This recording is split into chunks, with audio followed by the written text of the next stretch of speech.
No, I was not a one of those. I promise. Uh, but I do see a 10 in the chat going That ruins once. my fantasy. You have no idea. We'll save it for after stream. I'll tell you guys the whole story. Okay. Sorry. It seemed like the appropriate off the cuff remark. Oh, I'm sure you guys will appreciate it. But let us hear the recap from David, aka Gaiman the Glaive.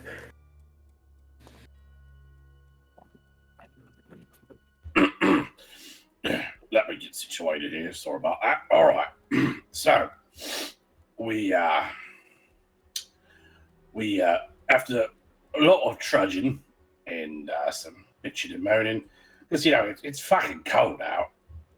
We made it back the hard way, meeting up with the B team to civilization, and then after we were meeting up, we realised, okay, well, we really need to go, check on how things are developing. So we go to Goodby, and things are on the mend, and we find out that the interim speaker, leader, whatever you want to call him, he's been out trapping. So we go looking for him, and instead of, he did trap some animals, trapped a fox. Also trucked himself a bit of trouble. Came across a party of blokes who've been gnawed on by some really big fuck-off critters. So we run it down, find a way to a cave system, and we find out that the denizens are big folks, flavor of giant and whatnot. And we decide we got to nip this in the bud, and we're in the midst of a fight. But so far, we've been good lads and lasses. We've only knocked people out. We haven't killed anybody yet. And so the question on everyone's mind is like, how are we going to resolve this? So is it a matter of catch and release? Give them a good talking to. But Kia seem a bit bloodthirsty of late.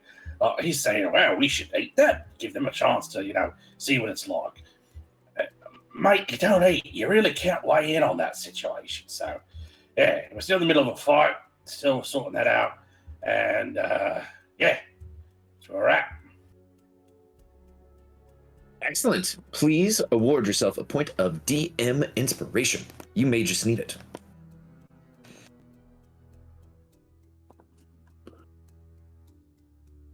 Well, everyone, we have awarded a point of DM inspiration, but that also means it is factspiration time. Our factspiration question for this week is: your character has been invited to the Met Gala. What is the outfit they're going to wear on the red carpet for this illustrious event? The theme of the event is Aurora Arcanum, inspired by the magical auroras that dance across the skies of Icewind Dale. This theme focuses on vibrant colors, flowing fabrics, and enchanting light effects integrated into their attire. Let us begin with Akia 13. Akia, please tell us about your red carpet outfit. All right, so Akia would panic, not know what to do, not really want to go, and would just... The basic idea they would not ever find an outfit, and they would just not go even though they were invited. But if one of their friends intervened and was like, no, you have to go, we got to pick you out an outfit, I think what Kia would end up with would be a combination of the items that I placed in the Factspiration channel. So the color of the sort of the color and the let me pull it up so I can remind myself what I'm talking about. So the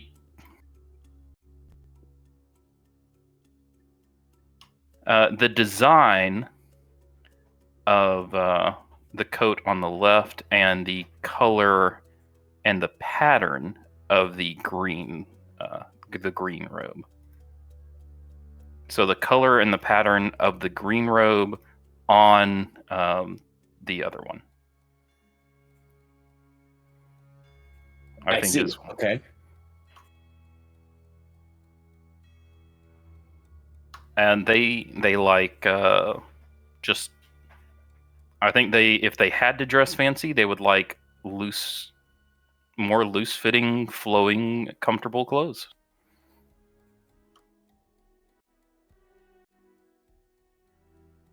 If they knew that they weren't like getting in a fight or anything and they were just like relaxing, I think that's what they'd like. I think that's an excellent outfit for Akia. Akia, please reward yourself a point of factspiration. Okay, thank you. And y'all, I do want to give you guys a quick shout out to all of you as players for being able to operate and activate your effects using the effect tab on your either on your character sheet or using the convenient effects tab. That is a huge help to me as your DM. So thank you guys. Sure. Let us move forward to Lotus. Lotus, please tell us about your outfit you would wear to the Met Gala. All right, I'll go ahead and throw this out here. I worked up a little something in Hero Forge over the week. All right, so as you can see here, Lotus is wearing a very lovely suit and long skirt combination here with a lovely coat, a mask, and gloves with the white trim, some very cool but not too overstated lighted purple effects, and of course a bow tie, because as the best doctor ever, Matt Smith, don't at me, has always said, bow ties are cool. Interesting. Okay. I like the outfit, and I think it would fit in perfectly with the...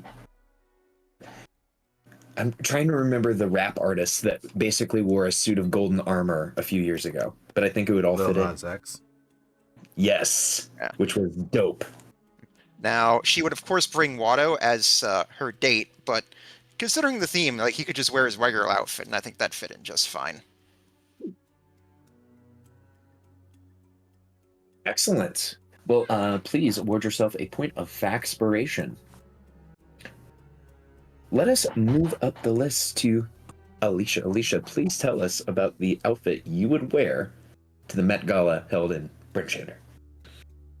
I do have to ask, is this with our current version of character, or would they have been earlier on the campaign? Just to verify. Ooh, let us say it is from the most recent version of your character. Okay.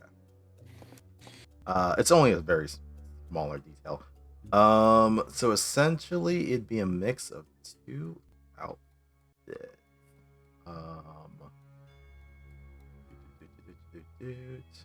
Sorry, just grabbing images, making sure it's this one, I think. Sure. Just throw it in there. See if it works. Okay. So, priests and priestesses of Lathander, the Morning Lord, during very special ceremonial or religious holidays, would dress up in very colorful garb. Reds, golds, oranges, yellows, pretty much colors of the sun.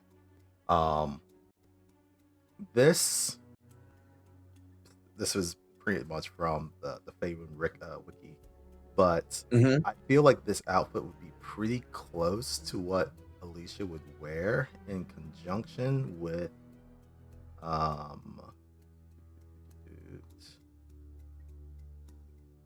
it'd be a mix of these two outfits, so to speak. So you have the colors of the sun. You would have the plunging, I guess it's the neckline that would go down all the way to her navel. the dress would hang off of her shoulders, like the dress on the yellow one. I think, God, what was her this actress's name? This was from like a year or two ago. So much double-sided tape. Yeah, there would be a lot of things being able to hold stuff up. Ariana DeBose. This was actually the Met Gala from 2023 that she is wearing. But yeah, so plunging neckline, dress hanging on the shoulders, mantelpiece of gemstones that would be around the neck and collar to kind of tie it up a little bit together, and then a headdress piece that essentially looks like the rays of a sunrise coming from behind Alicia's head. The reason I asked for what version of this character is because it would only be at this level that Alicia would be able to cast daylight and would put that on the headdress. So it is a fucking bright beacon of light. As they are walking through and practically blinding everyone else. But thus is the grace of the Morning Lord. That's the type of extra behavior that you have to exude if you're going to get invited to those type of events. Oh, and if you're not, going extra, you may as well go home. Can we change the would you call it a cliche or the saying, instead of go big or go home, go extra or go home? I like it. It works either way. But yeah, I don't know. I kind of feel like "go big or go home" is like a classic. It's that phrase or nothing else. But I guess that makes me a fogey. You're not a phony. You're a cool guy. No. Fogey, as in an old fogey. Oh, okay. That one may be true. I had to do a double take on that one too. Sorry, I had dairy at dinner, so that tends to add to the congestion in my voice, which helps when doing Gaiman's voice, but hurts when David's trying to talk. Well, I don't think you're a fogey or a phony. And to prove that, we're going to give Alicia a point of factspiration, and then we all want to hear, what is Gaiman wearing to the Met Gala? All right, so it's a little bit of a situation, kind of like with IKEA. Not in the sense that I don't want to go, because I want to go and I want to, show up the muckety mucks like, hey, go fuck yourself. So if nobody stops me, like if I don't go like, hey, take a look at my costume, what I'm going to wear. It's just going to be, animal furs. None of this shiny business, none of this nonsense. We're just talking homespun animal furs. Basically go like I normally am dressed. Now, if someone says, oh, David, fuck off with this shit. You really need to dress up proper for this. Don't be an asshole. I will tone it down. I'll, go and find someone to help me, glam it up a bit. So it would be a case of, bare arms. So you got some, shiny bits and trinkets and whatnot, bracelets and circlets on, biceps and shit like that. Some necklaces, headband. Those are going to be the shiny bits. And then, how, togas are a thing. So I will make myself like a fancy toga out of animal furs. Right, and so I would look like a bear Roman senator. Yeah.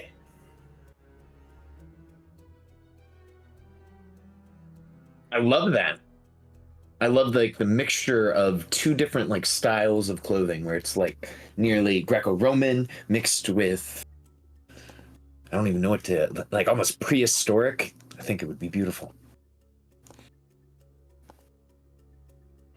Oh, I mean, I'm not going to not be me.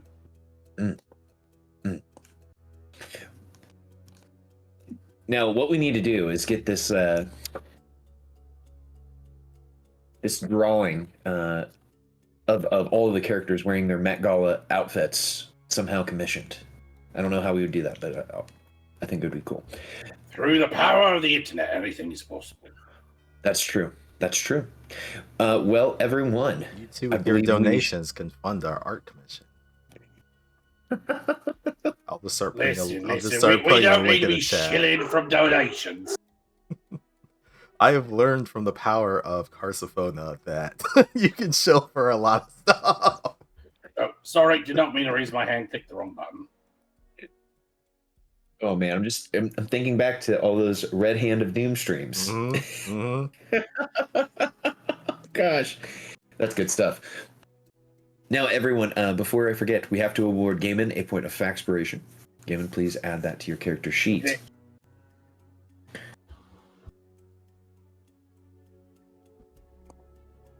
And let me move us all from this situation here, this map, to the map of the cave.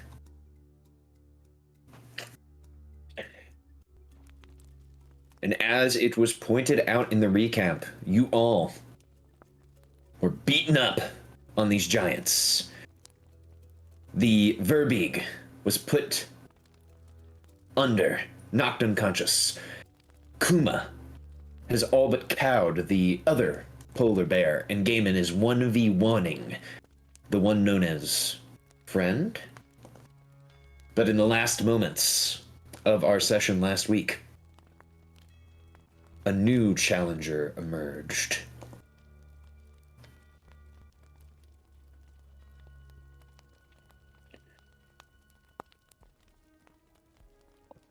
Let me pop them up here. A female Verbeeg. And I will go ahead and change our music out for a little bit more exciting music. The Doug theme. No, we don't want to get Lex with a copyright strike. I mean, is Nickelodeon that litigious? Nickelodeon, no. Viacom, their parent company, usually is. No, fair enough. Never mind that. No, just that we made the joke about this being Patty Mayonnaise, so. That's true.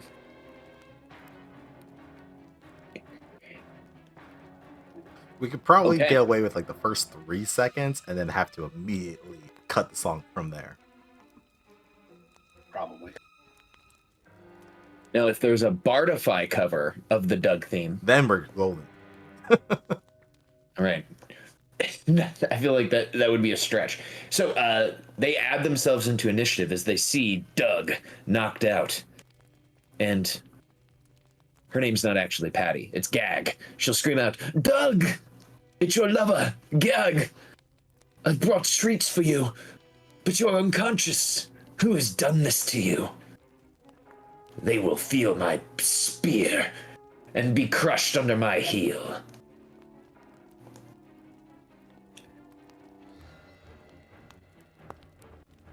But oh man, in the initiative order, we didn't have. I didn't write down. It's a new round. Yeah, let's just, if you want to be fair, why don't we all just re-roll? All right, are we all good with that? Yeah, sure. I'll reset it. I will roll my 2 NPCs.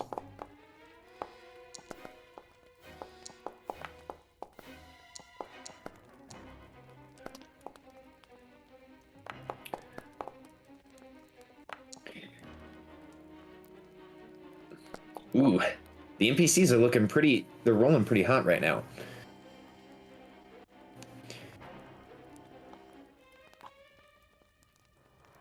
Okay, basing it off of the initiative order that we re-rolled here, Friend has it. And Friend will take it. He will yell out, "God, is that you? We're being invaded." And he will look at Gaiman. Gaiman, this creature is going to roll a d6. And he successfully recovers his chain smash.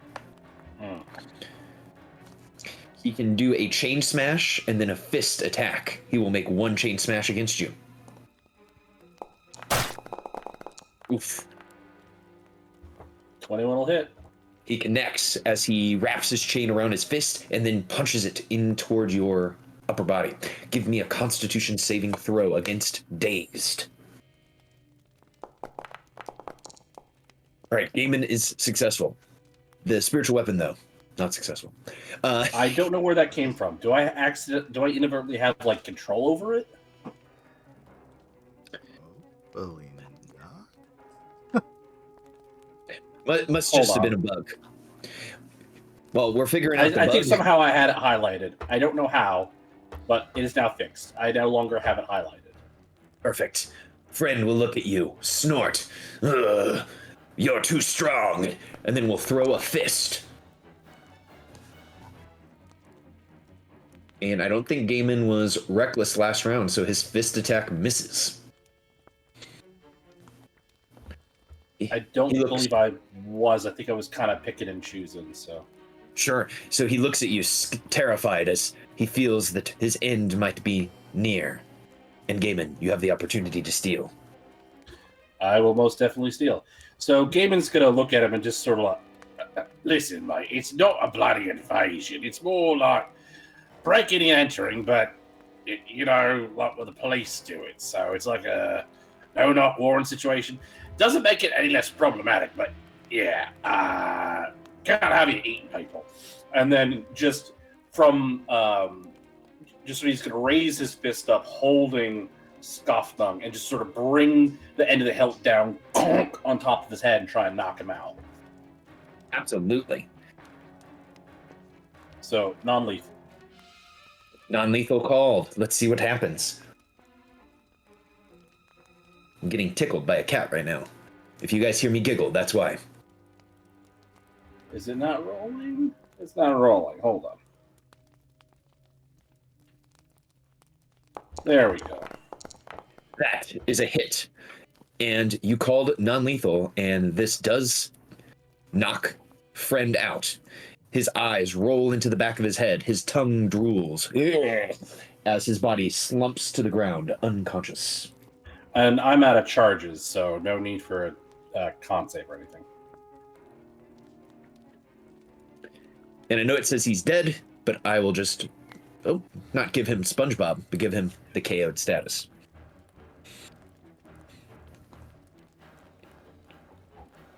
All right.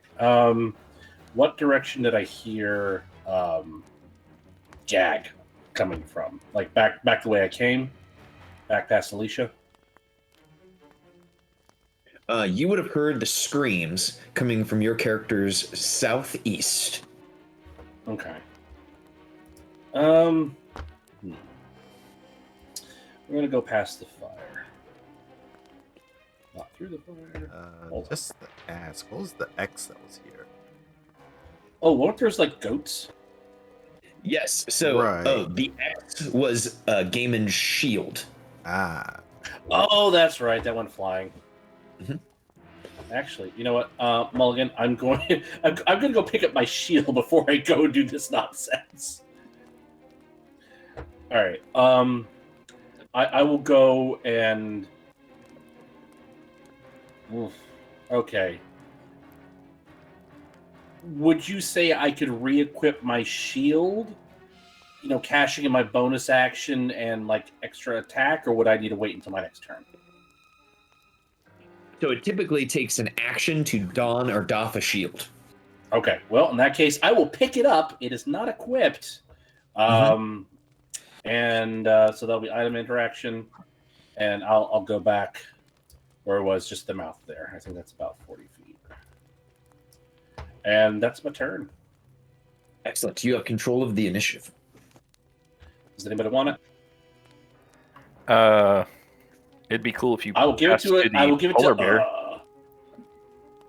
Well, okay. I will give it to. Do you want me to give it to the polar bear? Yes. I will give it to the polar bear because the key said so. All right, the polar bear is going to take the disengage action and begin running away. because it was cowed, and I believe it rolled like 10 under what the intimidation check was. So it's out of here. It's like, see ya. I'm out of here, nerds. And it just runs off map.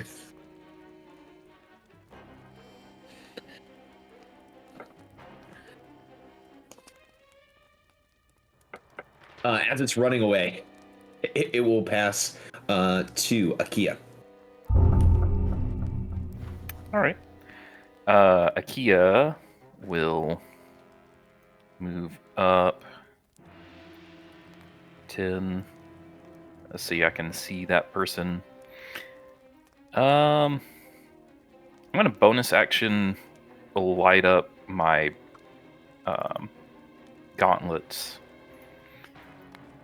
And action, I'm just gonna dodge, I think, because they're still pretty far away. So, and then while I'm turning my light on, I will pass to Alicia.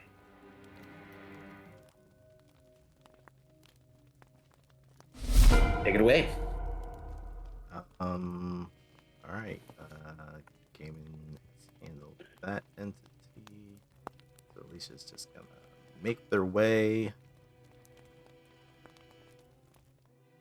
back to their allies. I'm gonna keep the spiritual weapon where it is. And action. I think I'm also gonna dodge as an action.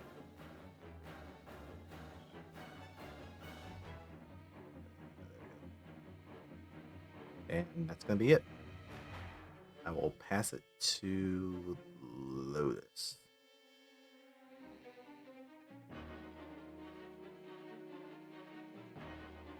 Okay, Lotus, you are up. All right, hold on. Just give me 1 second.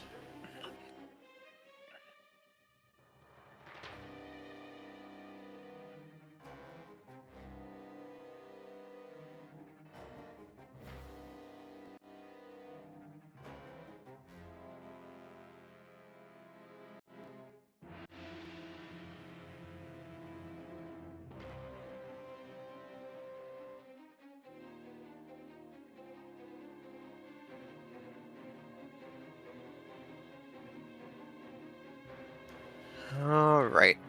Sorry, I had to refresh real quick. I'll go ahead and just step forward a little. Doop. 10. Hello, Lotus. We have another one incoming from over there. And he points over there. All right. In that case, I'll move over this way a little bit.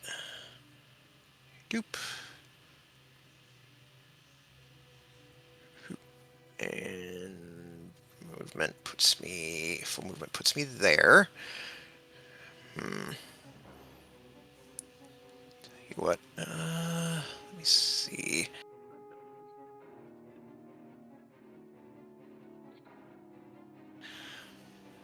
All right, let's see here. Yep, I can go ahead and see her there. I'll go ahead and target. I think I might be able to lock her down a little bit, at least from moving away. So I will go ahead and use second level spell slot for Knuckleball, aka Tasha's Mind Whip. As a DC 17 intelligence save.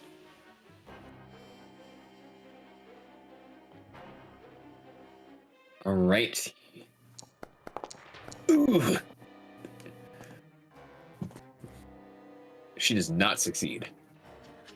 All right, so on her next turn, she can only move action or bonus action.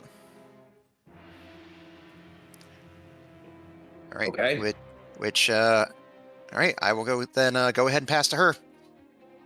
Excellent. All right. God, the Verbig Marauder. Let's kind of look at what's happening. She can just barely make out the sign of her love. So she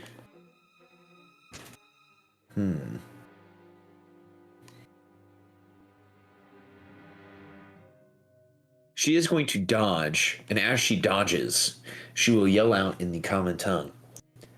Who are you and why have you come to our love nest? You have been preying on the innocent people here. She looks at you confused, and she says, the only thing I've been preying on is Doug's hot bod. Just hearing that, Lotus will just sort of like shudder at that. Is there something that I should be made aware of?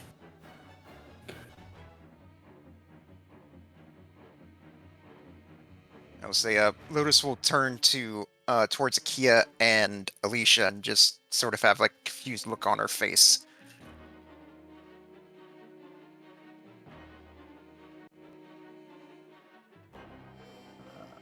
I'll respond when it gets to my turn. Okay. All right, so Gog, she'll dodge, hearing what you all are saying. You all see that she's also carrying a gigantic wicker basket in her arms. It looks to be quite heavy. She will go ahead and need to remove them from the initiative order. She'll go ahead and pass to Alicia. Oh, but that was not fast enough. Alicia will. Alicia will move out. Maybe a little bit further. Okay, I can actually see him now. The Speaker of Goodmead was murdered. Some of the other citizens believe that giants may have been responsible. It seems there were people who were sent to investigate and were torn apart. Do you know anything about that?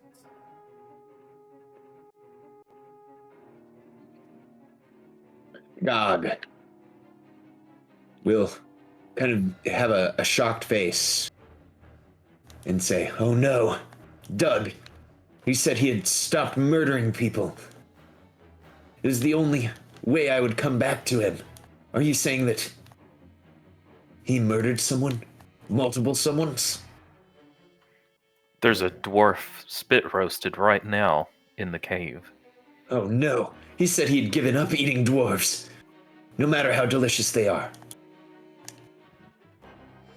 I'd like to use... Would I have to use action economy for an insight check on that? No, I will give you a free insight check. Oh, they're enough. Great.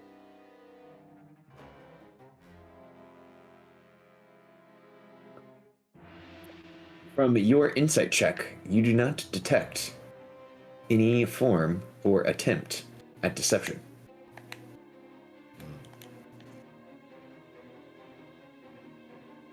We have not killed your love. We've just knocked him out.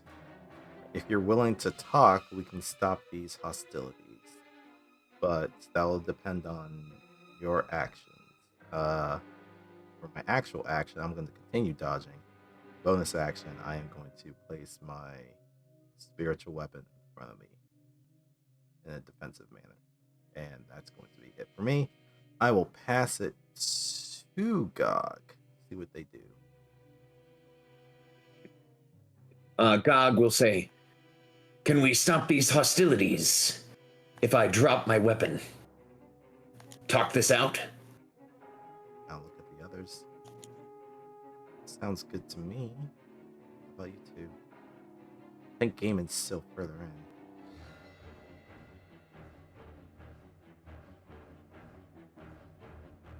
OOC, he can probably hear us yelling.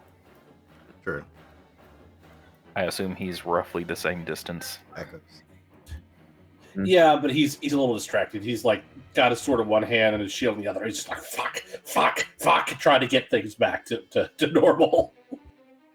He's a little distracted, but you could call it an armistice, and I will not pop shit off. I promise. So say very, very well. If you lower your weapon, we will talk. So she casually walked up and she wasn't even wielding her weapon. Her weapon was strapped on her back. She's just holding a heavy wicker basket. So she puts her heavy wicker basket to the ground. She pulls the spear off of her back and she drops it into the snow, where it kind of falls into the snow as it's too heavy to be supported by such a soft material. Holding her hands up, she walks into the light. I'm unarmed. And she does the thing from crime drama movies where she holds up all of the parts underneath her cloak where she might try to stash a weapon. She bends over and lifts up her pant legs to show she doesn't have any knives strapped to her legs.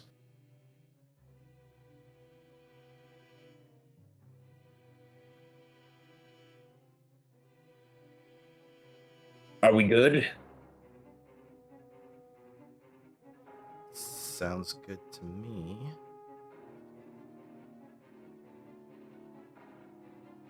We'll be keeping an eye on you, though.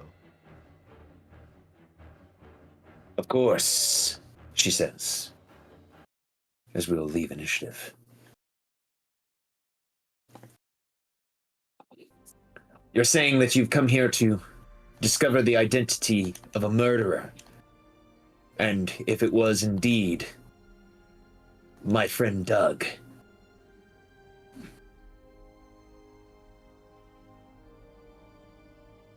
Correct. Friend and Doug. Well, boyfriend, boy toy, person I meet up with, you know how it goes. Are you unaware that there are 2 Verbeeg inside the cave? She says, are you speaking of Friend, the ogre? Ah, I did not see Friend. Friend is a terrible influence on my Doug, always trying to convince him to perform acts of wanton violence and murder.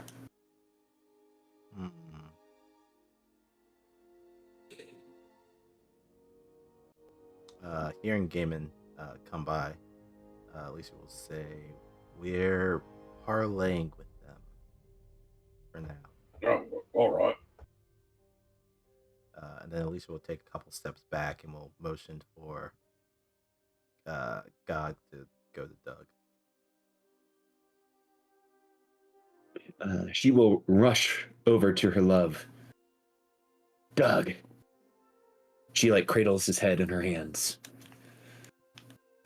You haven't gone back to your old ways, have you? Snacking on those delicious humanoids when I've told you not to. Wait, hold on. Delicious.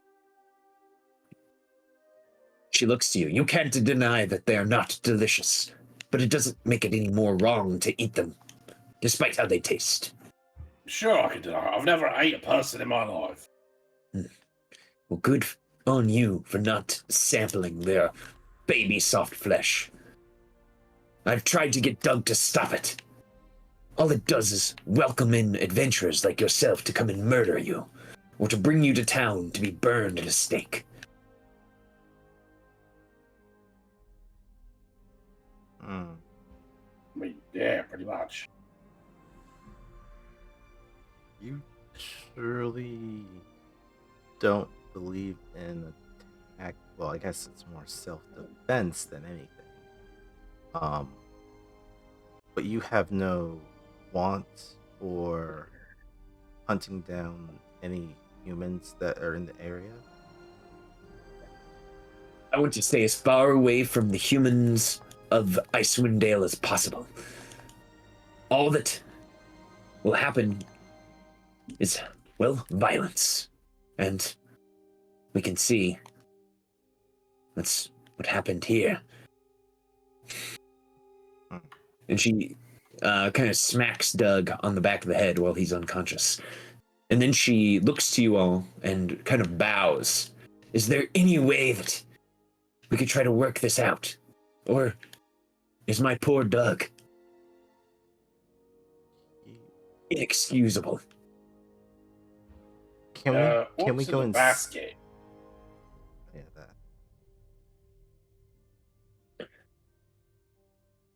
And I'm sorry, I heard two people speaking at once. Can Gaiman, Sorry. can you repeat?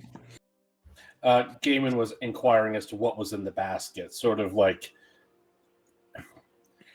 asking a question I think the party as a whole wants to know, but also trying to not give an answer yet because we haven't hero huddled to figure it out ourselves. Well, if you're interested. She walks over to the basket and she brings it over and drops it in front of you. What do you see within? Inside the basket is a strange collection of metals. And if anyone is to examine the metal fragments and give me an arcana check, you might be able to learn more as you look upon them. Gaiman is not touching that. He has learned that he should not touch strange Mm. things because it could teleport the entire party into a fucking situation. I'll roll that. And I can help you out with that if you like. Okay. Be careful. I mean, let's not forget the time I touched the necklace with my foot and we all bounced to the arse end of nowhere. Is Lotus giving me advantage? I believe Lotus is giving you advantage. Or you're both rolling, I guess. So, let's well, a 22, we can call it there for it with advantage, is enough. This metal is not of this planet. It is also a strange purple glossy color. Lotus, as you look at it, you have a Final Fantasy flashback.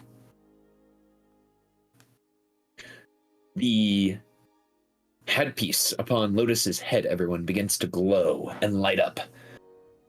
Lotus, you are back on the Elithid ship. Purple glossy metal everywhere. You're strapped to a floating bed being wheeled about the ship. Tentacled monsters prod and probe you as they conduct experiments upon you. This metal is of the spaceship that you came here on. Yeah, it's like you see the mask like here, and all of a sudden, like Lotus's eyes just go black for a few seconds, and you just see her just sort of like right, and then all of a sudden comes back normal. It's like this is part of the ship that I crashed on.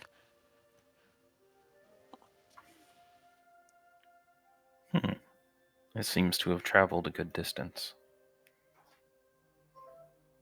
I'll look over at Gog and say like, where did you find this? Well, I was marching through the Dale, and I saw this comet streak across the sky, and I'm a wilderness tracker, so I was able to kind of trace its path. And along the path, I found all of these shards. I thought they would make a pleasant gift for my love, Doug.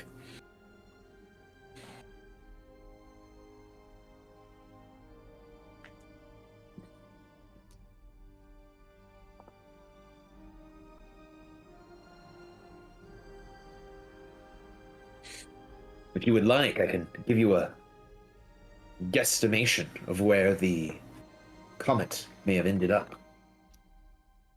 Yes, Lotus will nod. She'll take out the Icewind Dale map and hold it out towards Gog.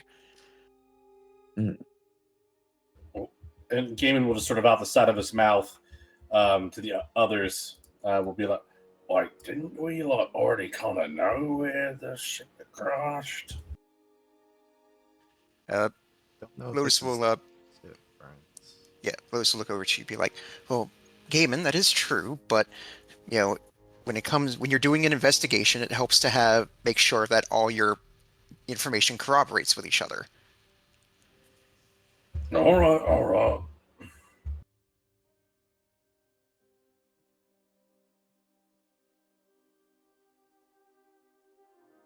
And the Verbeeg. We'll go ahead and put a point on your guys' map. So let me go ahead and put that point.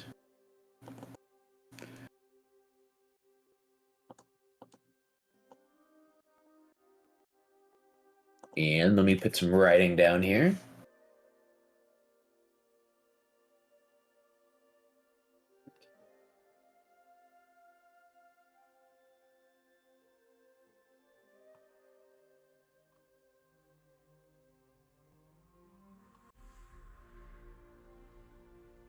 So as she's putting the mark on the map, it appears to be in the complete opposite direction of what information you guys had before.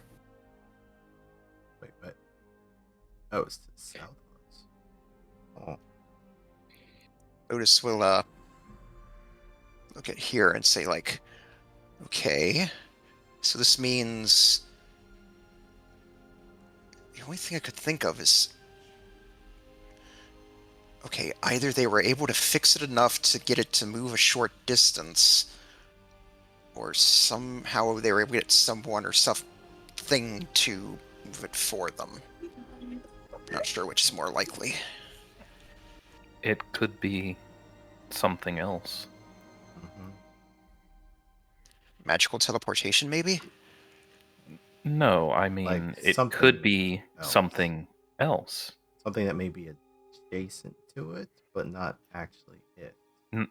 Not the Hmm. ship that you were abducted on. She rubs her chin. Maybe perhaps some sort of shuttle or escape pod. Maybe. Gog, how long ago was it that you saw this comet streak across the sky? Oh, it was. Well, she looks back ages ago.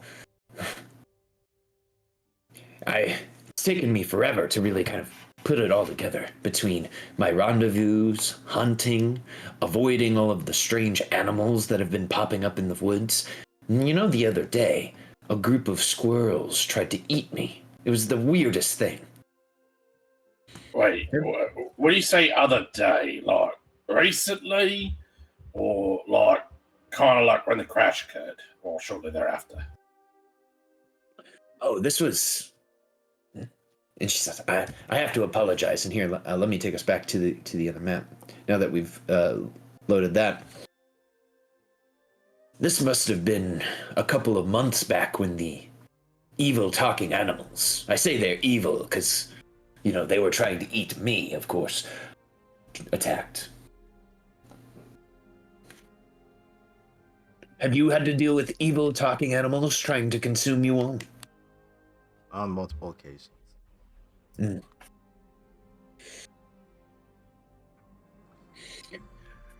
Well, I'm sorry to hear that. How about this? It may have been a bit rude of us, but may we come inside?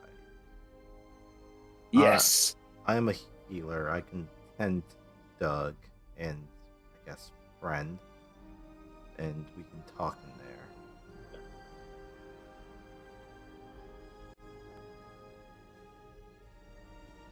She nods and says, "Here, I will." Doug is quite heavy, and she picks Doug up over her shoulder and moves him in and places him kind of in this cart. As you all come inside, during the heat of battle, it was hard to notice, but you do notice some things here. You notice several crates and carts within. And as you're looking at these crates and carts, Akia, you would notice that some of these crates and carts bear the insignia of Goodmeat. Hmm.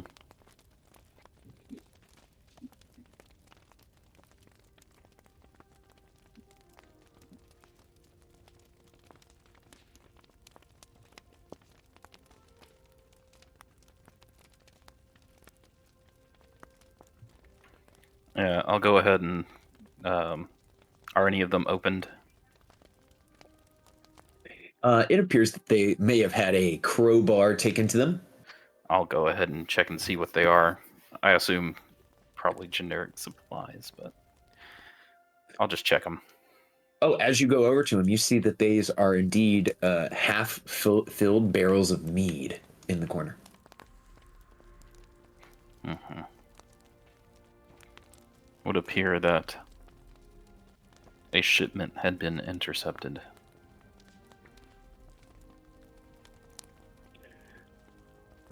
The Verbeeg will look to you looking at the barrels. And she says, "Oh, Doug said he found those out in the wilderness. We would drink some of its contents before we had our rendezvous." Doug is going to get you killed. She gasps. What do you mean? Is it important? Just generally speaking. Yes, his marauding and, well, as I've learned, murdering is not good for our long-term health. Speaking of which, would someone please remove the door from the fire? On it. And Gaiman will I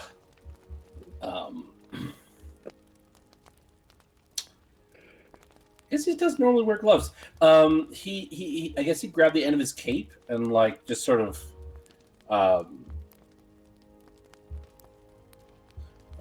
pick it up by one end, I suppose, kind of treating it like a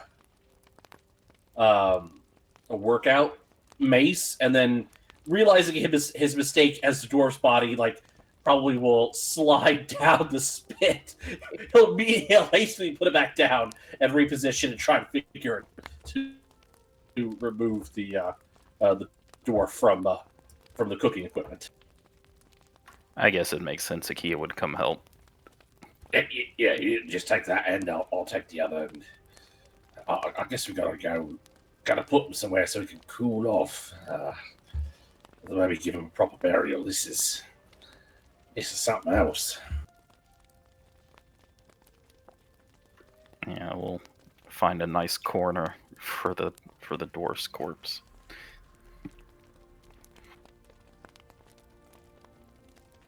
The Verbeeg will once again say, "I'm so sorry once again that this has happened. I was hoping Doug would be able to put this behind him and we could live a happy life out here in the wilderness, playing with bear and, foraging and hunting." You said that friend was a bad influence on Doug. How long ago has friend been with you? He's also knocked out in the other tunnel. Doug found friend out in the dale, lost and confused, separated from his tribe of ogres, unable to reconnect with his family group, and brought him in. Doug is he's caring and nice in that way. But once we welcomed friend into the fold, he's always trying to convince my dear Doug to go down to the dale and crash a village or two, smash up a group of travelers.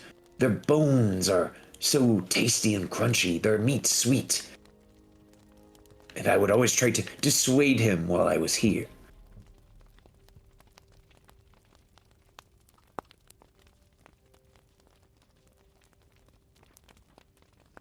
Actually, I think this will go a lot faster if we just take the poor fellow's body outside. Kia, if you'll pick up the one end, you'll help help me bring him outside so we can cool off and we can, set about, final rites and whatnot. Alicia, holler if you need us. We'll be just outside within earshot. All right. He's acting a bit strange. Is that Gaiman's way of getting Akia alone to talk? Yes. I figured. I was like, he's saying this a bit weird, but I'll let this go. Lotus is still like seeing you, and she's letting you do like the talking here, like because of what she saw from like the flashback. She's just sort of like hanging out back here, just smoking a cigarette, trying to calm herself. All right. All right. Okay, if you want to set them down here, I think we're far enough away that they won't eavesdrop on us, and hopefully Alicia will keep them talking. But doesn't this just strike you as bloody weird? Look, she keeps making comments about people being tasty, and I'm blaming this who's conveniently not bad influence, but her mate is so well behaved. This just seems like right fucking weird. Damn it.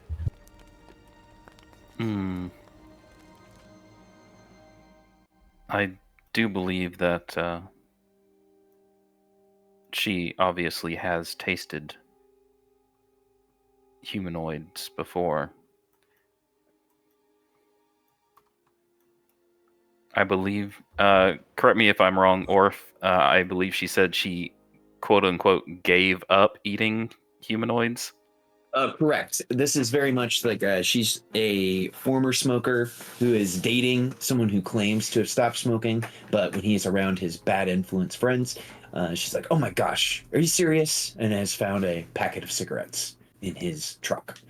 She does not seem to be denying that she has tasted it before, but she knows that it causes issues. But she seems pretty quick to blame this guy, and I don't know, it just seems all too convenient. It's like she's trying to just get out of a bad situation. It's willing to throw just everybody under the bus, you know what I mean? Well, excuse me, not a bus. Cart, yeah, that's what I meant. Cart. I believe what she is saying, but that also does not absolve her from eating the people that she has in the past. Well, that's the thing, because I mean, it's not like we can prove that she has or hasn't eaten people, but the fact remains, we found the Oka and her boyfriend roasting a fucking dwarf here, and then she comes home, for supper. It looks awfully fucking suspicious, and if it was me getting caught red-handed, I mean, everyone's knocked out conveniently. I mean, maybe we need to break the others back up, keep them separated, see if the stories are the same or different. You know what I mean?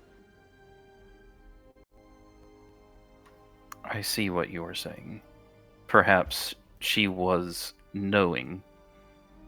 Right. It kind of feels like she's just trying to avoid being hauled off to good meat and strung up. It is possible. I have been deceived before. Although, even if she is telling the truth, if she was brought back to Goodmead, they might want to execute her as well. And that's the thing, though. It's like, I kind of feel like we aren't in a position to, mete out justice here. I mean, we don't know what justice is. Kind of want to bring her to trial back at Goodmead, but what's stopping them from just saying fuck it and burning them the lot alive or something?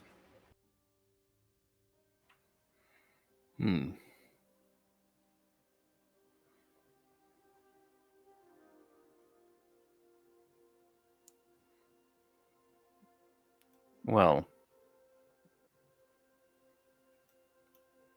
we can do your suggestion, or we can do the easy thing, which would be, we know that the Doug and friend definitely were killing and eating humanoids. whatever we are going to do to them, we go ahead and do that. We don't know if Gog was involved or not. If you wish to investigate that, you may. I have no objections, but I do not feel the need to investigate it.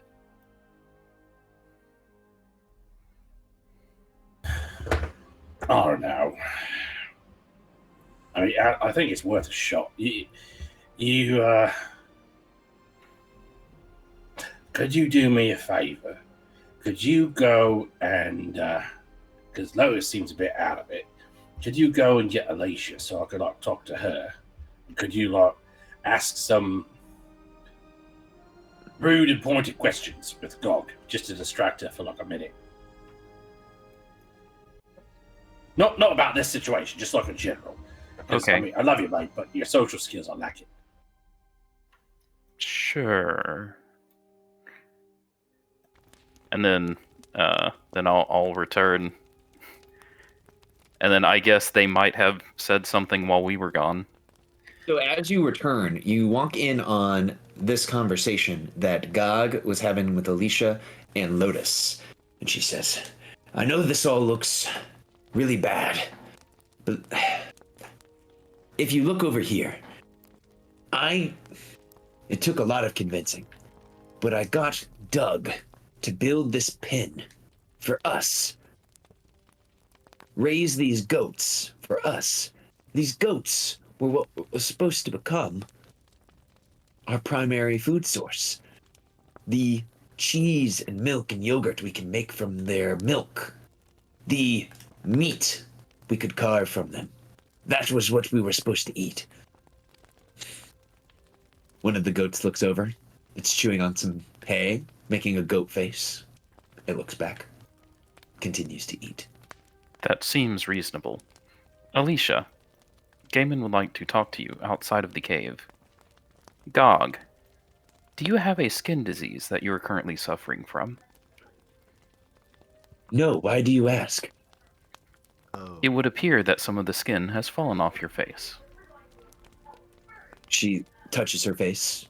No, this is just my face. This is how Verbeegs look. I see. If I could just say real quick, Matthew, my friend, amazing. Can I give one of my deep inspiration to him? That was just beautifully executed. Also, what's wrong with your face? Matt, you can just take a point of DM inspiration as Gog looks confused at what has been said. I will Okay. be right back. Just looks at Kia, shakes their head, and goes to Kapunki. As that is happening, This Gog- Verbeeg does not seem to have the appearance of skin falling off their face, but you do. Are you certain that all Verbeeg, that is normal Verbeeg skin condition? He says, "Well, this is normal for females of our race." And then that continues as they have their conversation outside. Looks like paint. All right. Looks like pain. Everything just seems highly suspicious. I think she's just trying to throw her lover and his friend under the wagon to just like get out of a bad situation because she came home because they were cooking up a fucking dwarf and cannibalism shit like that. I say we get the boyfriend away from her and keep the other bloke separated as well, tie him up, or maybe we have to find some chains or something. Like keep them separated, talk to them separately, and see if their stories match up at all. If they don't, something's really fucked up, and we got to dig a little deeper. I would agree. I wasn't sensing anything from Gog, like they were trying to cover up. It seemed more like they were surprised that this was happening. But I agree with your method. we separate them and ask questions, the same questions, and see what answers we get, then we should arrive at some sort of conclusion that either proves their innocence or proves that they're guilty. And I mean, you got the perfect cover. You're a healer. You could say, "Oh, I've got to take him off for one side and fix him up." And while you're mended him, you could ask some questions. Say, "Well, you took a blow to the head," or to make sure you're thinking straight, whatnot. So I mean, you've got the cover. True. That is true. And I could lend my my mind to the situation potentially, but I kind of feel a little bit more useful just to keep an eye on everyone, make sure if anyone decides to get rowdy, I can smack them down. I am concerned about Doug and Friend if they decide to get hostile again. But we can knock them out again. Correct. We can knock them out again. I won't apply so much healing to them that they can't be subdued. Sounds like a plan. All right. Are y'all walking back in? Head back in. Yeah. As you walk back in, you hear Akia say, "So I believe we could check your fecal matter to determine the diet that you have been consuming. Wait, And what the shit? That might lend credence to your story that you have not been part of this consuming of people." She asks, I'm asking this seriously. I'm not trying to come off one way or the other, but how would looking through my waist tell you that at all? I am no expert, but it is possible that bone fragments have not been fully digested.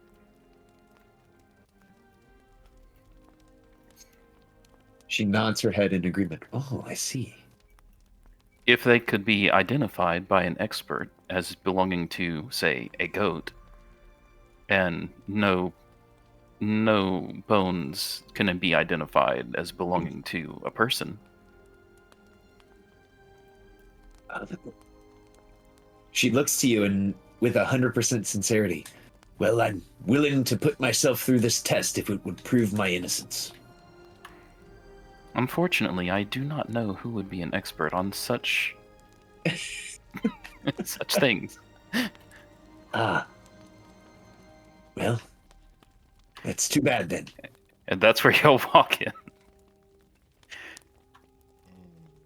Interesting. Allow me to repeat. What the shit? I'm kidding. She looks to you all when you walk in. I'm not sure if this is something that could help or hurt my case, or just information you would all like to have. But were you all aware of what this location used to be? I took a glance at it before our attack. History check? This place seems to be a burial site of some kind. I saw a tomb and some other walls of carvings towards the back. Yes, indeed. It is a burial site. And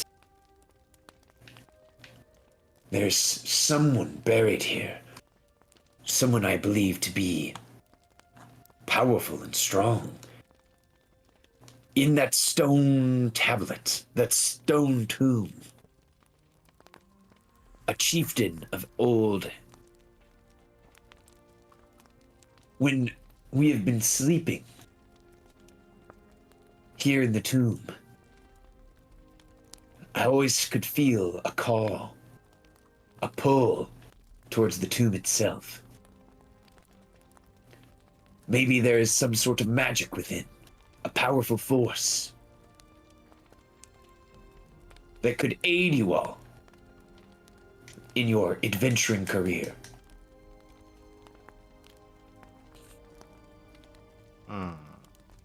Maybe one thing at a time first. We can check into that soon.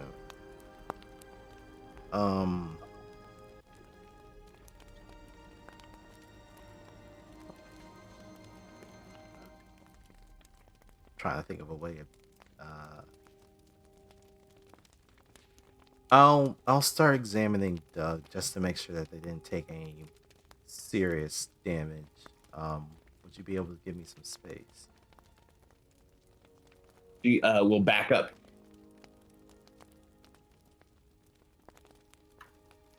I suppose you could show me to the tomb while she works. Of course. Anyone who would like to go may follow.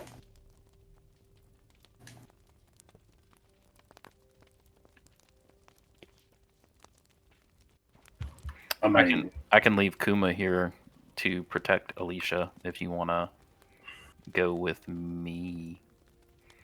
And I can keep an eye on her as well. All right. I mean, Alicia, you comfortable with that? You think that'll be enough in case there might be a misunderstanding? I should be able to handle myself, but sure, I can have Kuma here. All right. Fortunately, I do have to step away for a brief second. As they are stepping away, she says, "Here, follow me, and I'll show you exactly what I was speaking of." I can show you the tomb. Take you headstone by headstone. And she has to squeeze as she whole new worlds with you. And she Vanna Whites towards the tomb.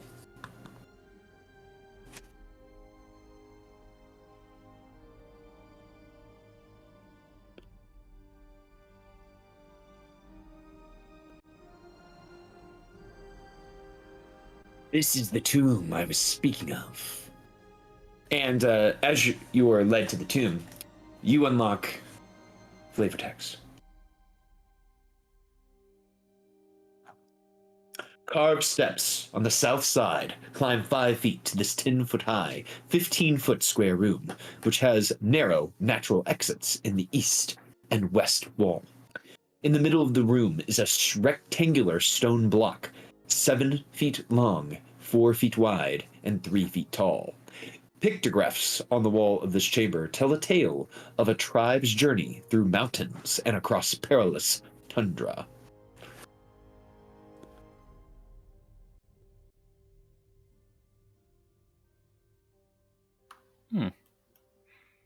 Does it look like a barbarian tribe burial site then? Would that be about the right size? Like, it doesn't sound like it's a giant's tomb. Correct. It is not a giant's tomb. You feel like it would be way too small to hold a giant. It sounds like a... Is there a check that I can do? It kind of sounds like a barbarian tribes. But is there Sure. a check? What you could do here is do a history check to see if this makes sense with the histories that you know of the barbarian tribes of Icewind Dale. Okay. I'll use a DM inspiration since I've capped. Sure. 21. So your history check also coincides with the pictographs that you look at upon the wall. It illustrates this chieftain leading her tribe of barbarians into Icewind Dale. It shows scenes of them fighting off terrible monsters to claim their land, and it shows them finding peace in their new home. Some one of the images kind of lands a little harder than the others. You see the chieftain, a powerful female warrior, holding a wand of considerable power, unleashing a destructive spell upon a group of monsters in the final pictograph.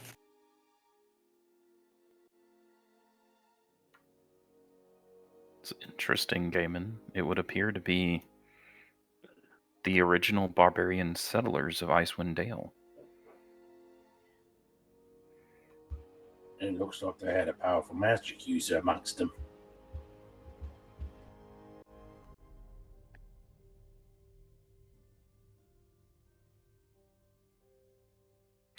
Gog, you said you felt drawn to this place in your sleep. Yes, and it caused me to toss and turn. Nightmares.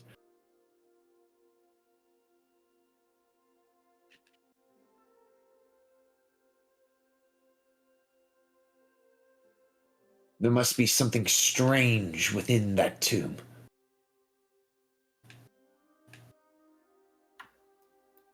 You have piqued my curiosity. Wait, before we go, doing the grave robber stuff, we might want to make sure it's not trapped, for one. And for another, I know it's a lot of drawings or whatnot, but let's go to one server. Let's make sure there aren't names or buttons we need to press to unlock the sarcophagus, that whole thing. We've run into that before. All right, I would like to do the thing that he said. All right, give an investigation check as you look over this ancient tomb site. Nat 1. With a 5, as you are looking over the tomb, you do not find any gas chambers, you don't find any needles, you don't find any secret scything blades. You don't even find any little tiny bombs that might explode sand onto you or something. It just seems like a stone sarcophagus. It's definitely just a stone sarcophagus, Gaiman.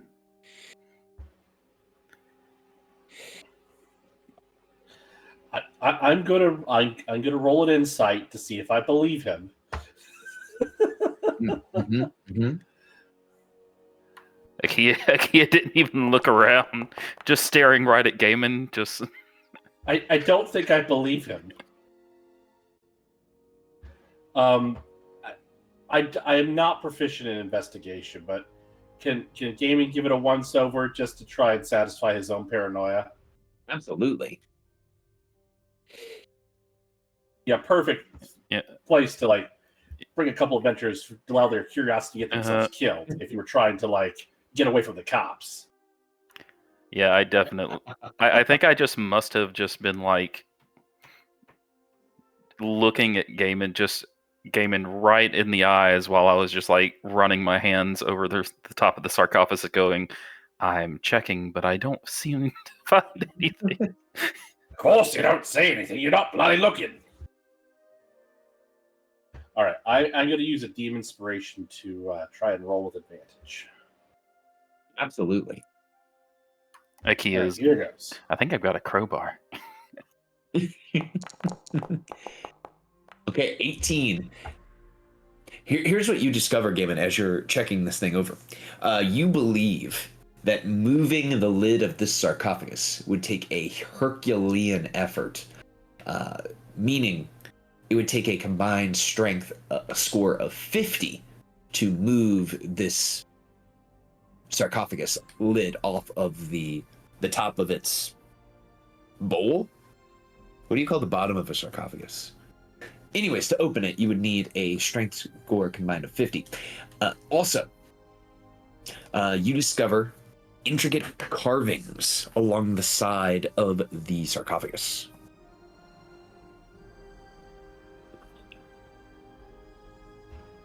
Okay. And the carvings appear to be in some sort of language, but it is, or must have been, the language of whoever buried this person here. And unfortunately enough, Game and I checked out your character sheet. You do not speak this language. I am not surprised.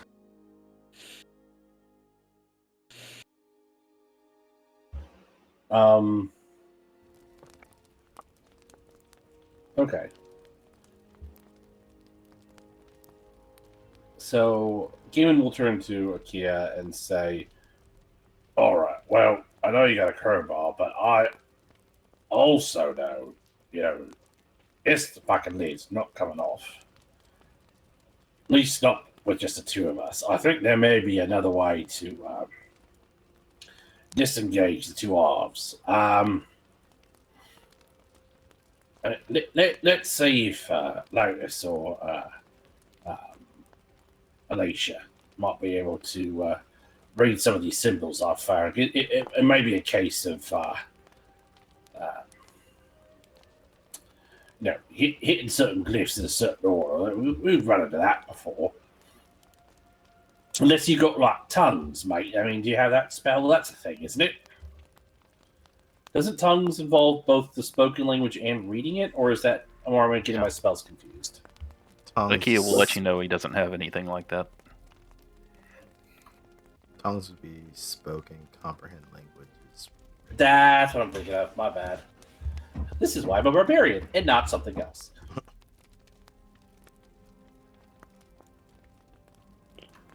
I could check for traps with my compass if you want.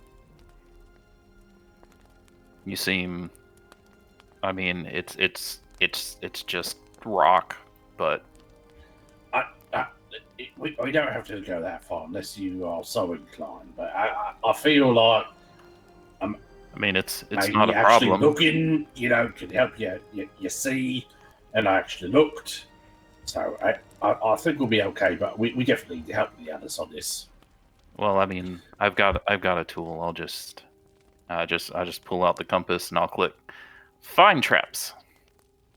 Okay. A trap for the purpose includes anything that would inflict a sudden or unexpected effect, which would sense an area affected by. This OOC. This spell It's so bad. sucks. It sucks. It's like Yeah. You merely reveal that a trap is present. You don't learn the location of each trap, but you do learn the general nature of the danger posed by a trap you sense. So, Akia, you do not sense any traps per the definition of this spell. Okay. No traps. Or if you wanted to fuck with them, you could say you sense a bunch of traps. They're outside the cave. It's a bunch of hunting traps that they made. Mm-hmm, mm-hmm. I mean, It's it's so- with it's 120 so- feet. It's so Well, vague. They also have to be within line of sight, so which arguably makes the spell even worse. Yeah. Absolutely, because most traps are hidden. You can't fucking see them. But per not fucking with you or doing anything like that, you do not detect any traps. All right, you're getting Elijah Wood memed right now. All right, keep your secrets. I'm okay with that. All right. All right, I'm good with going to Alicia now. Okay. Can we go ask Mom for help, please? I don't know how to put together this transformer. Get away because we were distracting Gog Yes. while Alicia was doing her Angela Lansbury thing. Although Murder She Wrote, she was an author, not a medica, was she? I must be thinking of a different. So you're different probably daytime thinking older of person. Dr. Watson, probably. No. I'm not Dr. Watson. I'm thinking it's definitely daytime TV. It's definitely an older actor or actress. I think I'm getting their backgrounds conflated. Okay. Wait, wasn't Dick Van Dyke like a mystery-solving doctor or some silliness? I'm not sure, but I do Okay. know this. All right, I'm gonna have to look this up, and I will, be quiet now, so Alicia's gonna have her turn. Alicia, you're in the process of healing up and bringing back to consciousness these guys. So first we're gonna work with Doug. He had some weapons on him, right? Correct. Doug was pretty well armed. He had a shield and a spear, and he also had some javelins. Okay. Well, thankfully these uh, gauntlets give me quite a bit of strength. So I'm gonna pick those up and I'm gonna put them in the sheep pen. Mm-hmm.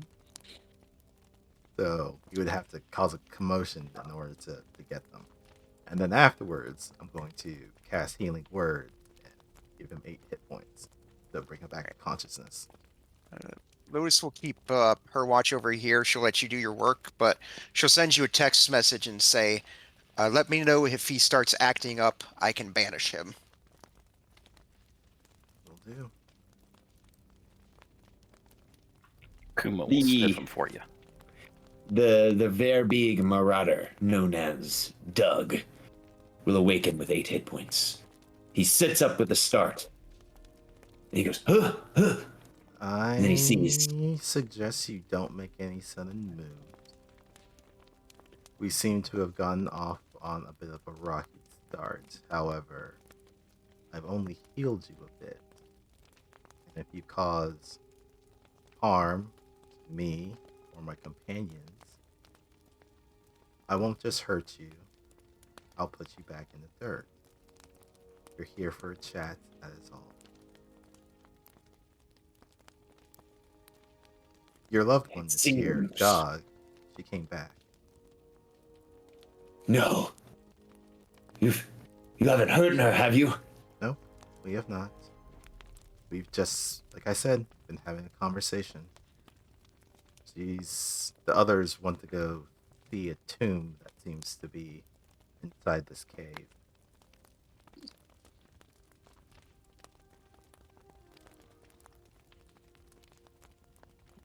I wanted to, well, first off, as I kind of look over him, just to make sure that you haven't taken too serious of a blow to the head. Who are you? My name is Doug. I am a Verbeeg. This cavern is my home. I live here with Bear and Friend and my lover. Okay. How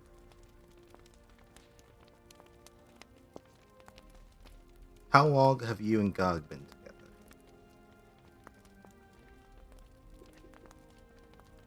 He'll look to you. Not long enough. We haven't been married or had our own children yet. But I was planning on changing that soon. If you look over there, and he points to this crate. I found something I was going to give to her and ask for her to marry me. I guess I'll look at the Lotus since they're right over there. All right. Lotus will, am I able to open the crate? It does not appear that the crate is locked or would need a crowbar to open. It looks like it's basically just has the lid just resting on top. All right. She'll just very gently and gingerly move the lid off the top and set it to the side. Inside, you see that there are what appears to be. I shouldn't say that. That makes it sound like it might be an illusion. There are several adventuring supplies within, but resting on top, you see that there is a silver candlestick. It's just like right here. Let's see here. Canteens, hardtack. And she starts running down adventure supplies, and so pick up the candlestick and this looks nice. He nods. I was going to give that to her as my ask for her hand, an opening dowry, in your language, some might say. That's actually quite sweet. Well, for this new life you're trying to build with her, can you explain what the purpose of these goats are? The goats. A gift from my bride to be. The goats are to stifle me and friend. We like to have our rambunctious fun, our marauding. And the goats, they're supposed to create a stable source of, well, food and produce for us. Milk, cheese, and yogurt. Bleh. He makes a face. Hmm. So is that why there was a dwarf roasting on the fire? Some minutes. He looks around. Oh, you didn't put it out, did you? Well, yes, we did. He sighs. Me and friend caught that dwarf sniffing around in these woods. I was hoping for a quick snack, and me and friend were gonna hide the evidence before the missus got home. But the missus doesn't want you to be doing these type of things. Was this your idea or friend? He groans a little bit. Friend may have given me the idea, but he's not solely to blame. Just looking at you two now, all I can think of is how sweet your meat tastes. The meat of humanoids is the sweetest to us giant kin, you know. Beasts are okay, but humans, I can Kumakyu understand. understands the language, so Kumakyu's gonna land on your shoulder and start growling. It's alright, Kuma. Kuma. I understand. I've heard sometimes of myself or Lotus being referred to as snacks, but I quite assure you, if you were to make a move, I will irradiate your whole body until there's nothing but ash. Are we well, clear? I'll stand down. Crystal clear. Thank you. It sounds from our conversation with Gog that she has wanted you to turn your way, but you seem a little resistant on that, yes?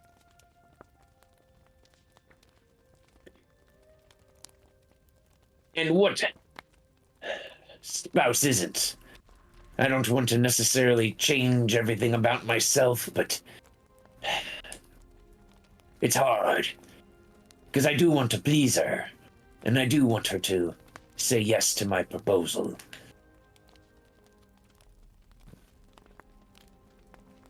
Well,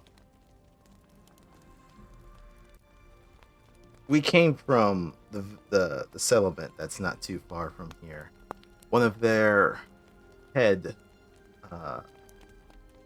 diplomats, their town speaker, was murdered not too long ago.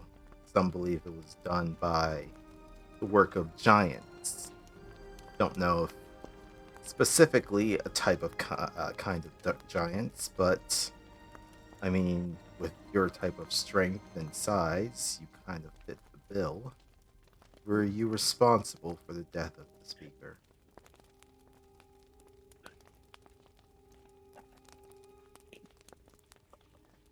Well, I'll tell you this. Verbeegs, we've been known to maraud. We've been known to steal. The one thing we don't do is lie. So I'll tell you truthfully. It was me and friend who killed that speaker. That's how I got all of that mead. That's the correct word in the common tongue, is it not? Mead, the honeyed wine. It is. The issue that is now coming to light is one, you've killed the leader of the settlement, and those people are definitely not happy about that. But also two, you're stealing supplies from them. Supplies that town had recently come under attack and are trying to make their survival as best they can. In response, it's very likely that they could hire adventurers to come and deal with the situation. At the moment, you're lucky you have us, otherwise you could be dead. Though the jury is still out on that.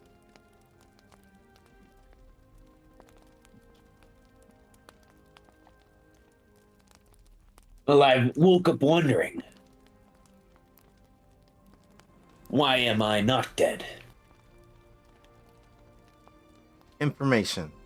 Wanted to know the story behind everything that is going on here, and you have been cooperative, so thank you for that. Does my cooperation award me a stay of execution then? For the moment, yes. I am curious about the influence that your friend has been bringing.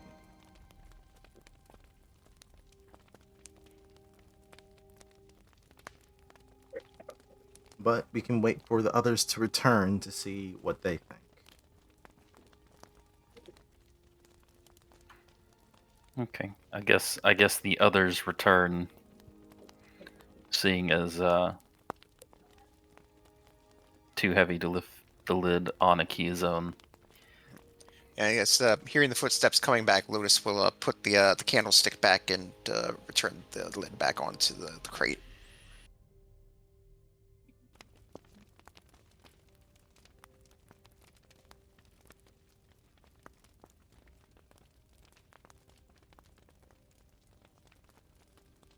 As the very big female walks into the room, you all see Doug look to her, and Dreamweaver plays through his head as she walks in.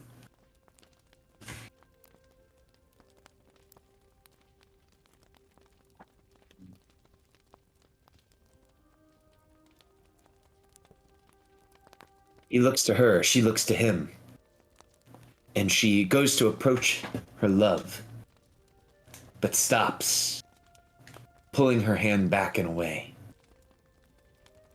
She says to him, "You promised that you would stop eating the humanoids, that you and friend would do better.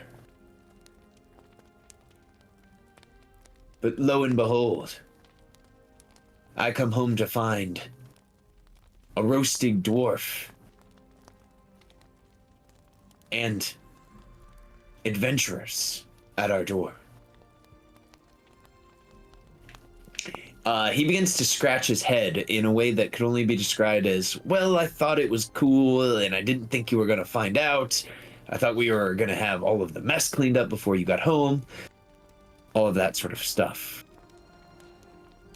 You should feel bad. You will probably all be executed for this. "Wait," Doug says. You can't execute my love, Gog. She didn't do anything. It was us."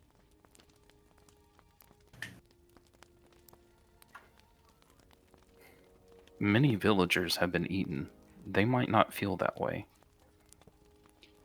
"Please, there's something that we gotta be able to do. Me, friend, the goats. You can take all of my goats. Please. She can't be killed for my crimes."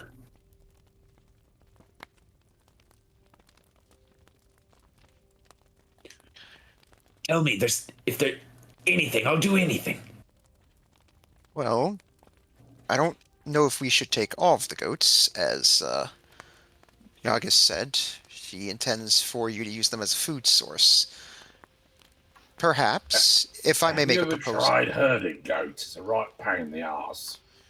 Well, it is, but if I may make a proposal, perhaps if we may bring back a few of them to the townsfolk, say that Lotus, you... Mhm. if we are taking Gog with us, we should take all of the goats. And if we're not taking Gog back to town, we should leave the goats with her, since they are her goats. I don't like the idea of stealing her goats.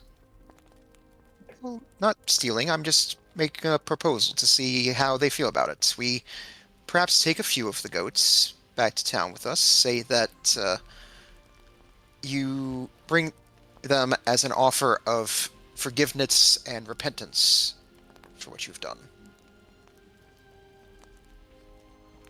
To add to that, probably some of the well, I would say the majority of the supplies that we're taking from Gidney as well. I don't think some goats will make the villagers feel better about their loved ones being eaten. Like, at all. It won't. But also, killing them isn't going to really accomplish anything. It would stop them from eating villagers in the future. Well, my question is, Gog and Doug, more specifically to Doug, would you seriously attempt redemption and to not eat humanoid as your love has asked you to do? Because again, if the villagers find out more of their own have been killed and slaughtered and eaten, they may send more than just us.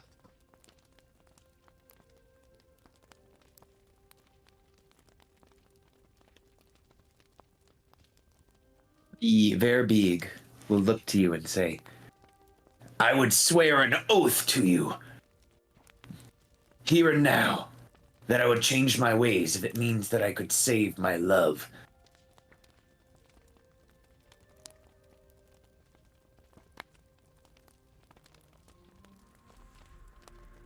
You two could build a beautiful life here.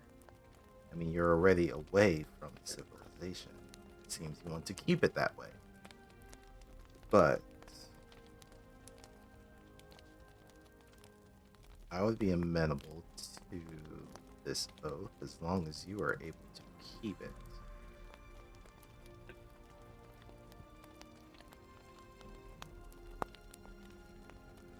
I would swear to the gods that we worship and the gods of the giants before you right now. For I can see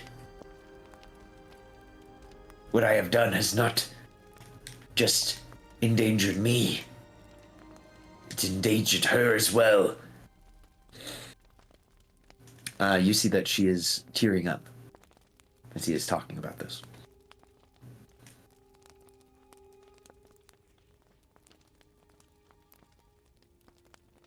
So we'll look to the others, see what they think.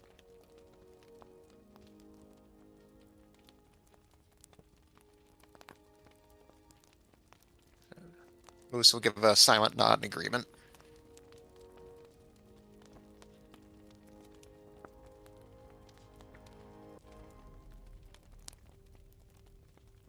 Though, I would like to ask, Gog,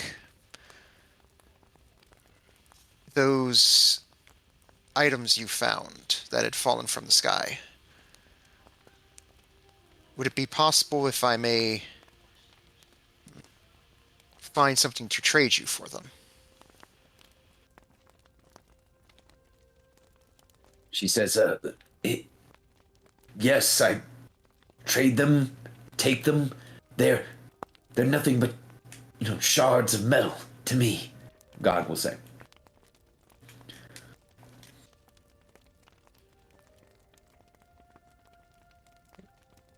Very well. Let's take a look here real quick.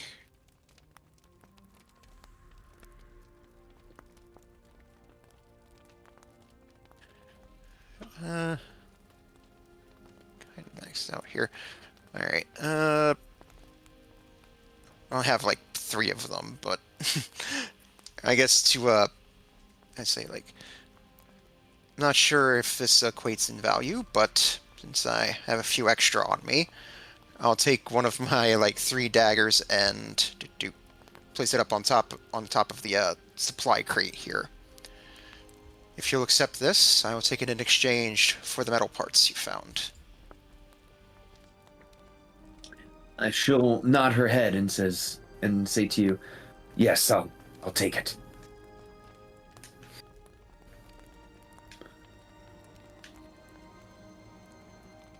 Gaiman, may I talk to you, please? Yeah, sure.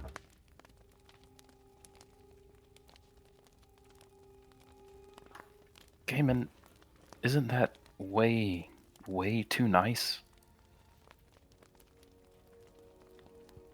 Just, we found the murderer, and we just make them promise to stop murdering? That's no punishment at all. I'm sure the villagers would be enraged if they found out we found the person responsible for killing all of the victims, and we just told them to stop killing people.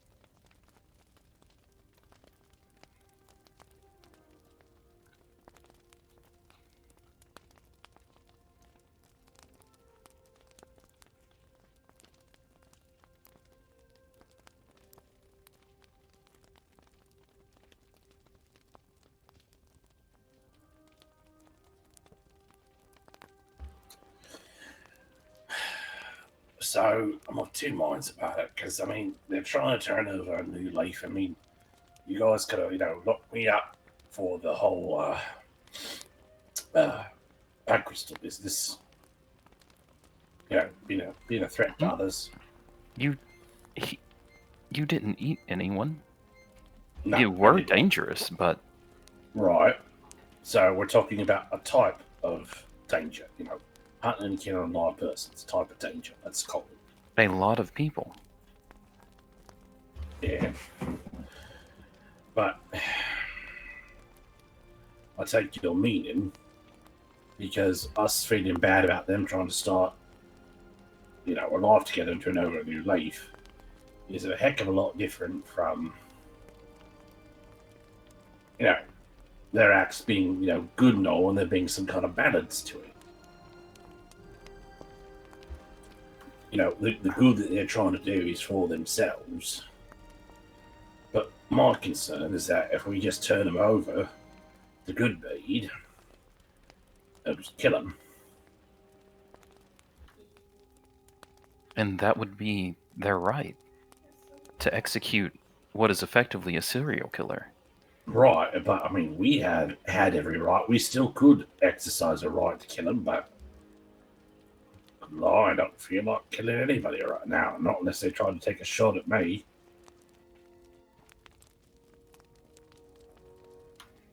I don't know if I'll be able to face the villagers after this. If we let I'm them not. go. I'm not saying we let them go. I'm just saying I'm of 2 minds. You know what I mean? I suppose.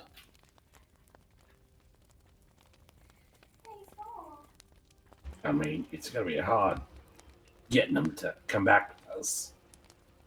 But it'd be easier if we just had to, hobble them and not carry them. You know what I mean? Yes. I guess it just comes down to I will feel guilty if we let them go with this promise not to eat anyone else.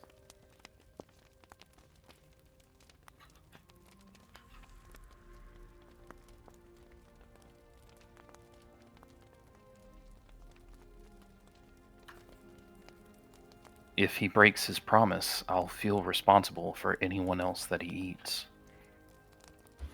No, that's fair.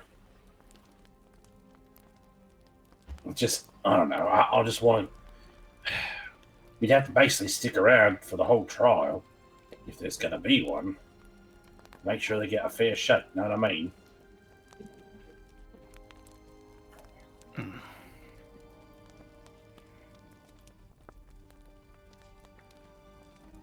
I don't feel that I would need to.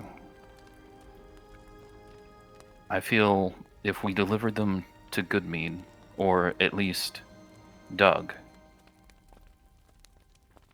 my conscience, I wouldn't feel bad about it, whatever happened, because it would be out of my hands.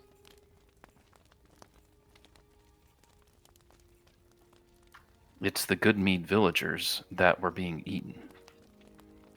It should be their decision. We shouldn't be making that decision for them. But All right. I'm sold. All right. You were the thing. Well, technically are the thing for Goodmead.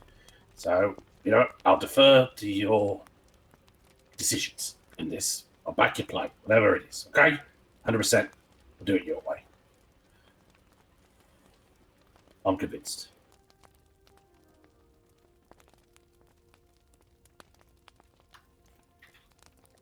And Gamon's trying to be genuine here. I know it sounds like I'm just sort of giving in, but like he is like has been mulling all this over.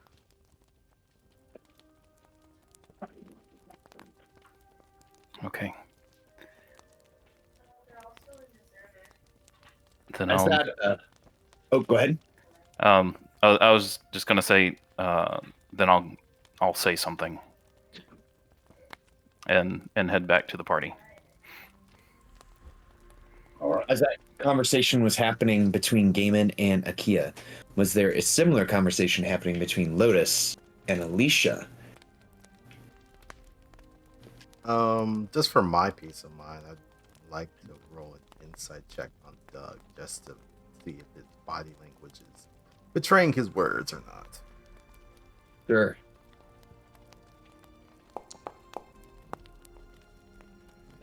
Doug does not appear to be attempting any deception upon you all.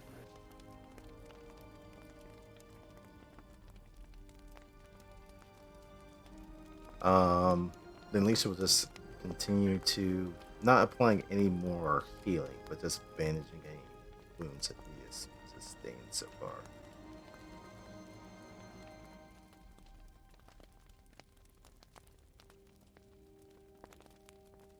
Excellent. And is Lotus still kind of staying to their side of the room and smoking cigarettes?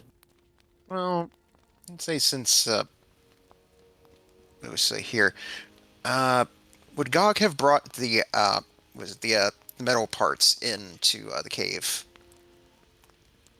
Absolutely.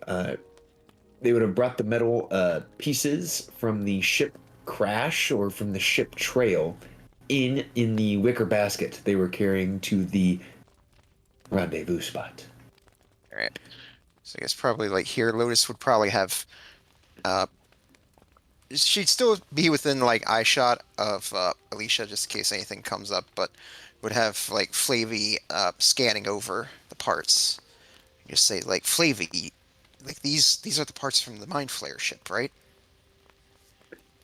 Let me conduct an initial metallurgy scan of said metal pieces, Lotus. And Flavy will begin scanning the parts using its, kind of detect magic rays. Scan will be complete in just a couple of minutes. Those minutes will pass quickly, and Flavy will inform you. These pieces are from a Mind Flayer ship.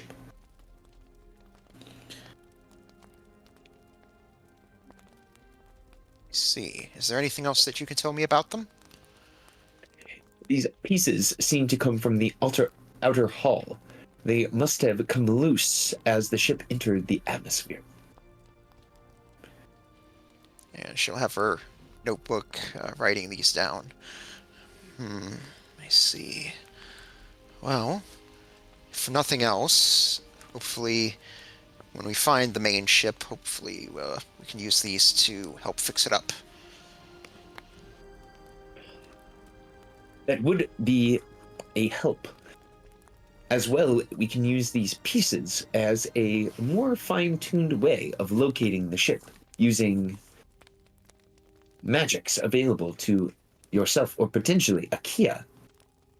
I have been informed there is a spell known as Locate Object. Yes, there is. Well, we'll have to see about taking these back with us, and then she'll come back into the main hall here. You, mentioned, well, Verbeeg and Giant God. How well versed are you with giants? I am no religious scholar, but we worship the god Thrym, Lord of Ice and Battle. And of course, we worship the other giant gods, as all giant kin should.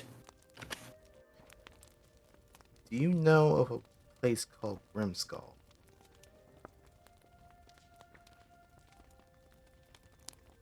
They look to you in surprise and they say, all giant kin known of Grimskull.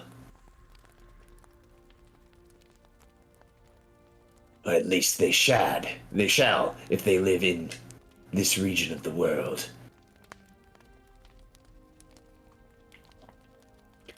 A grand palace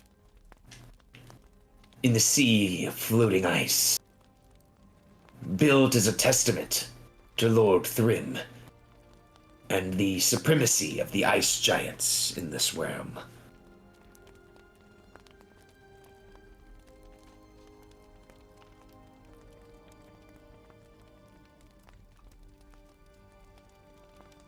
Why do you seek Grimskull? I am interested in histories, and I believe that there may be some connection there to what has happened in the sky the recent years. I may be traveling there just to see if those theories are correct. Wanted to see if you had any information.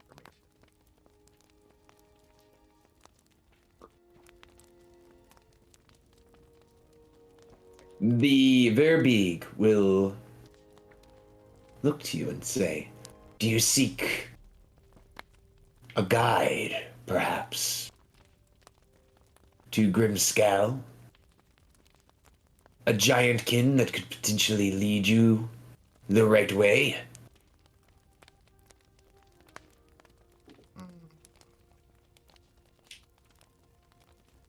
That is an interesting proposal.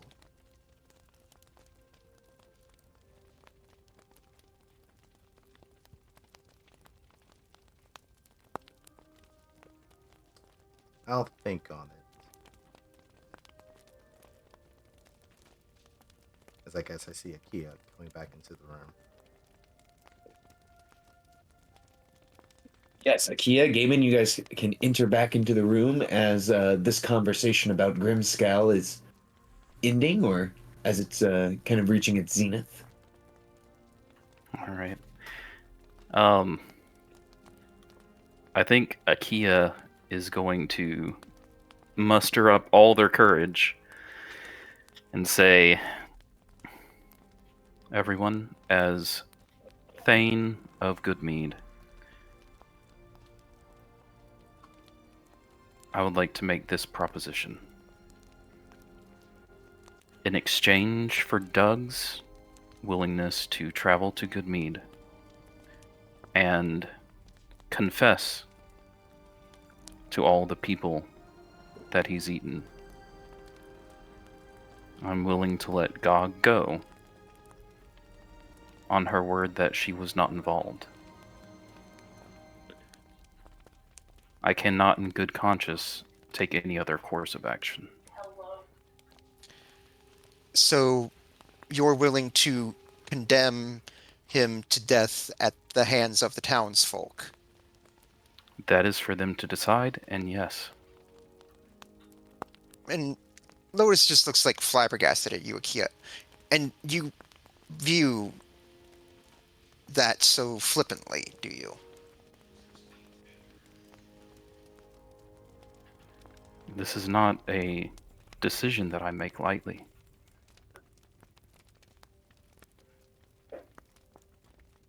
You know that the moment he confesses that the people are just going to they're going to want his head. That's all there is to it. And how many heads has he eaten? That is their right. No, it is not their right to take his life. If they want a fair trial, so be it. Doug, you say you talk of honesty. How many have you eaten? How many have I eaten in my whole life? Well, no, not your whole life. Since you've moved to this region and been with Gog and, well, let's say the past couple of months. Oh, well. He blushes and he says, at least in the last month. At least 5. And his wife looks at him and says, motherfucker. Because this is like when you have told your wife that you're going to stop eating fast food, and then she finally checks in on your bank account, And she finds a fucking Big Mac wrapper underneath the car. Absolutely. You've been going to McDonald's every day? Every day. I'm sorry. The villagers, they're just too tasty.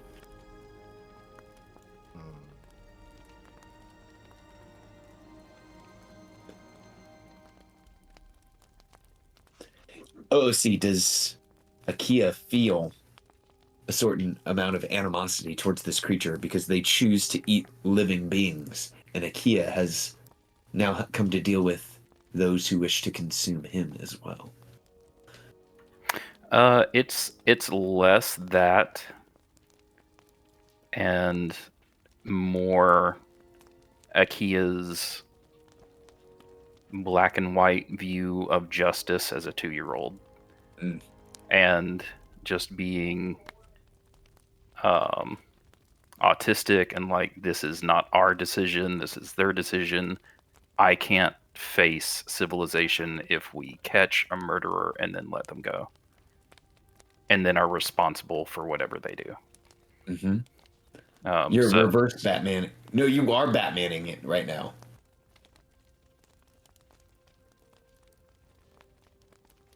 I think the being eaten fear thing is a lesser part of it.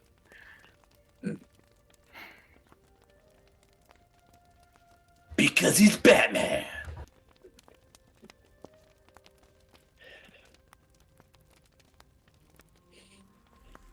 Well, the Veerbig will stand up and say, I will go to the village if it means that Gog is safe. You do understand that as soon as you admit to killing them, they will want your head. They will demand it if you even move a step before they come for you. The Veerbig smiles. Then I will go to Jotunheim, redeemed, and in the clear. For I died to save another of our kind.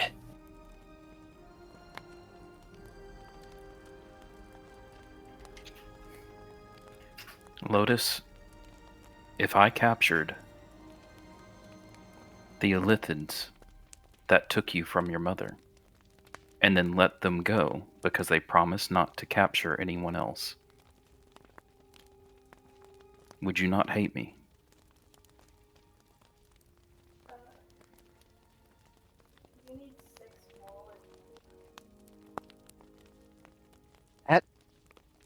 That is... You can tell she's trying to find the words. It's just a swirl of emotions right now. She starts to reach for like the pack of cigarettes and then stops herself. Just takes a deep breath.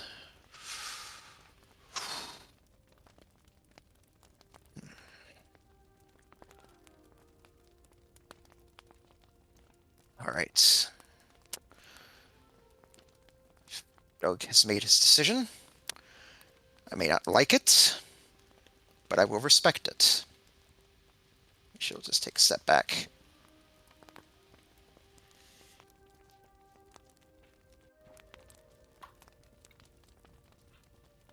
Would you two like to spend one more night together before we return to Goodmead? They'll both look to each other and nod. Gaben's gonna give you this look of a key of like, why? Like, I don't want to hear for me begging. And it's gonna be loud too, because it's not bang. only this. It's It's goodbye, goodbye bang. Like, I'm gonna go do this to save your life, and we might never see each other again. Type banging. Well, we do need to investigate that tomb. So, Oh, God, I was about to say something horrible. Not horrible. And then again, you're getting the look even more intense. Like, dude, it's not gonna be far enough away.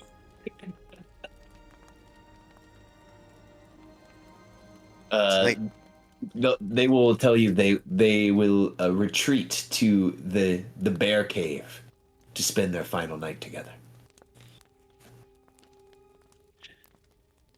which is over here. All right. So, you two mentioned something about a tomb. She says, wanting to change the subject. yes, it is definitely not trapped. I mean, it's probably not trapped. I mean, I didn't find any traps. He didn't even bloody well look. But I think there is like a combination on the sarcophagus to open it up. All right. Well, I can't read the writing. Well, I might be able to. Let's have a look.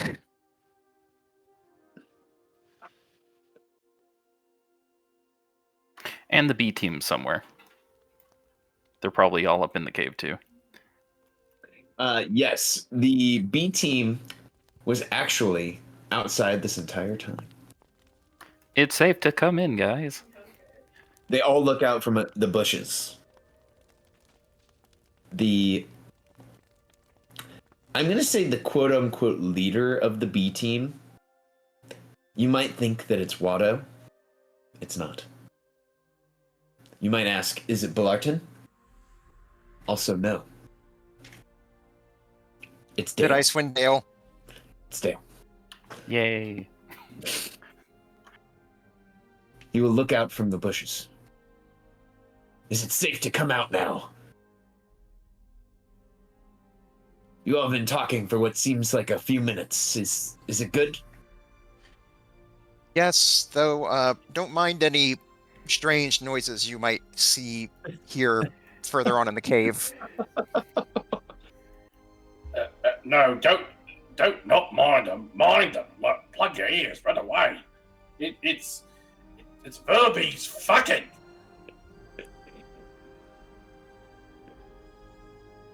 And, typically couples might try to make things, a little bit more subtle depending on the situation. They have decided not to do that to make you all feel comfortable. I will not put on mac and cheese sound effects in the background to keep this stream PG-13. If you did that, I would just straight up quit. You're like, I'm out. I'm done with this game. All right. So I guess looking over the sarcophagus, do I recognize the language written there? Do any of us recognize the language written there? Yes, you do. As you approach the sarcophagus, Alicia recognizes the language. This is written in the language of the Celestials.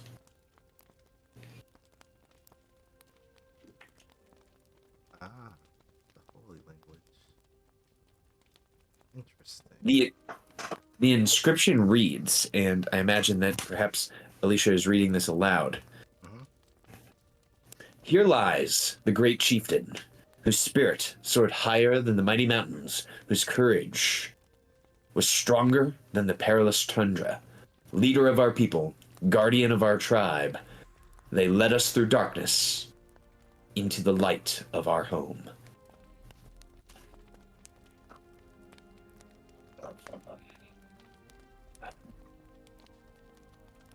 And that is the inscription.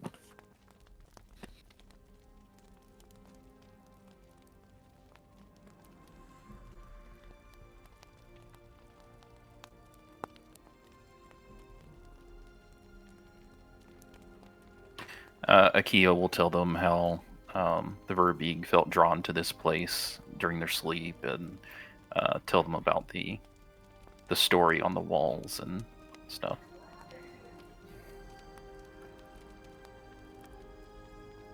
So Akia has also started apologizing for making the party do something that they didn't want to do, and that will continue for the next 3 days. It's all right. It was the right thing to do, honestly.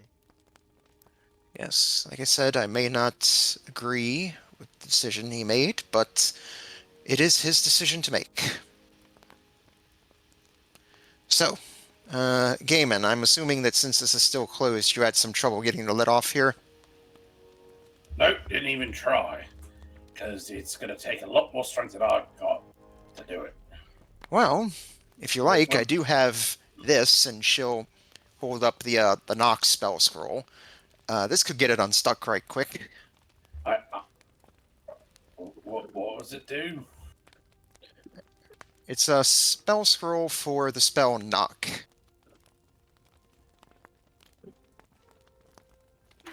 I don't think it's locked or trapped. I think it's just heavy. I'm not sure if that spell will. DM. Does Akia believe that that spell would help? You believe that if Lotus cast the spell knock upon this sarcophagus door, it would open the door. Oh, that would definitely help. I just offer it as a suggestion. Anyone else has any ideas, you're welcome to present them.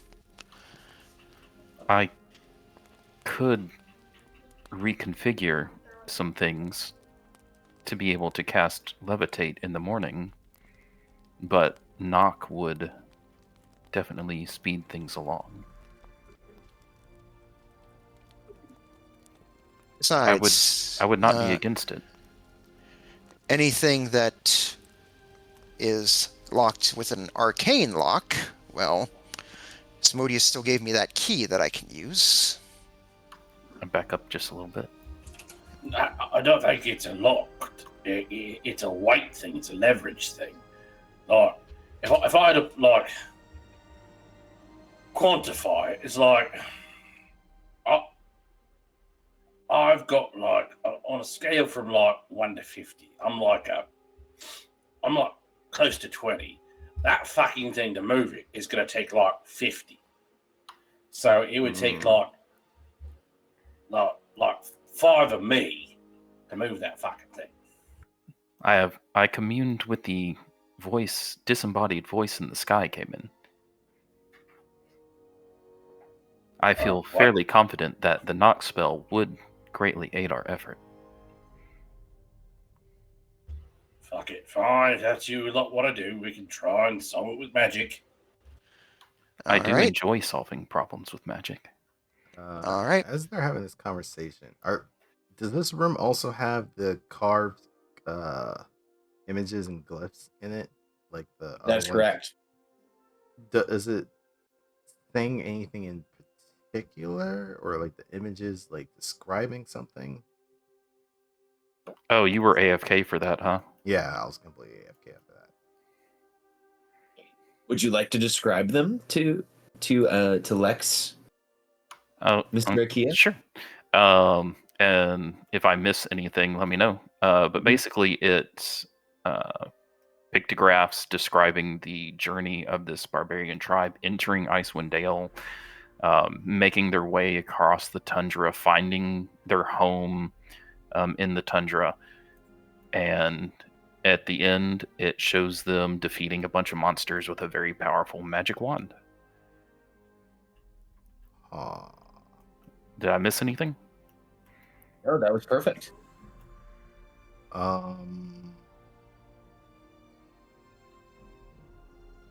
Would there be like a check involved to try and interpret this stuff, or? I made a very high history check, Mm-hmm. and that's what I got from it. That this is basically the first barbarian tribe to settle Icewind Dale, and this is like their story. So They came that's and what made a those new home. history, investigation, and insight checks were. Yeah. Gotcha. The investigation was to investigate for traps. Okay. The history check And because was he rolled a natty 1, didn't look around and stared me dead in the eyes and said, "There are no traps." And I rolled to see if I believed him. Okay. And according to the spell Find Traps, there's no traps in this room. Okay. Thank you for catching me up. And yeah, while they're having this conversation of lifting the lid, that's what Alicia is doing. They're just reading through all this stuff. Mm-hmm. All right. Is everyone ready? What now? It's like Lotus Oh. has the knock spell scroll in her hand. She hasn't opened it yet. Certainly. All right. She'll open up the scroll, read the words on it, and cast Knock on the sarcophagus. The sarcophagus lid blows off the sarcophagus and lands against the wall, leaving a slight crack in the concrete, or in the stone, I should say. That was extremely effective.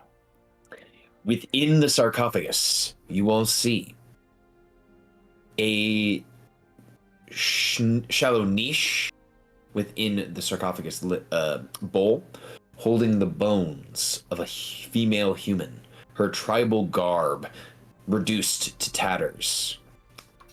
Hello. You see her hand is clutched around a wand. In her left hand, you see that the fingers are pulled tight around something. Hello. Are you conscious?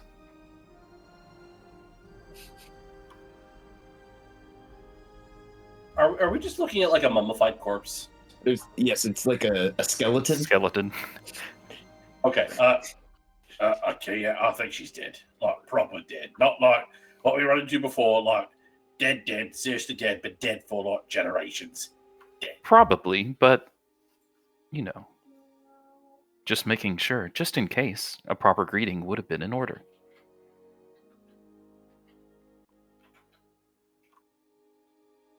All right. So Lotus will peek over into the sarcophagus, tap the side of the Flavy mask, say, "All right, Flavy, analysis." Scanning objects.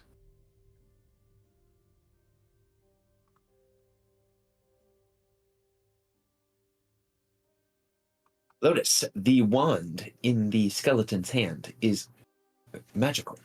The object in the skeleton's left hand is also magical. All right, looks like we got a magic wand of some sort and some other magic item in the other hand here. I wonder if one of these magic items was what was drawing the Verbeeg here at night. Well, not drawing them here, but drawing them in its direction.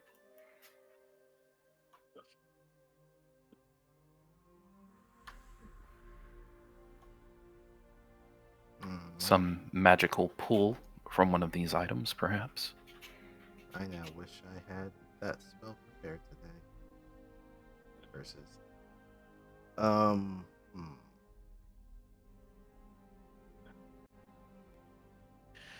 If so, perhaps we might rest for now and perhaps investigate these once we have the appropriate measures prepared, right? Alicia, could you speak to this person in the morning? That's what I was alluding to. I'll have to refocus what I have prepared. Even though they are just a skeleton? Let me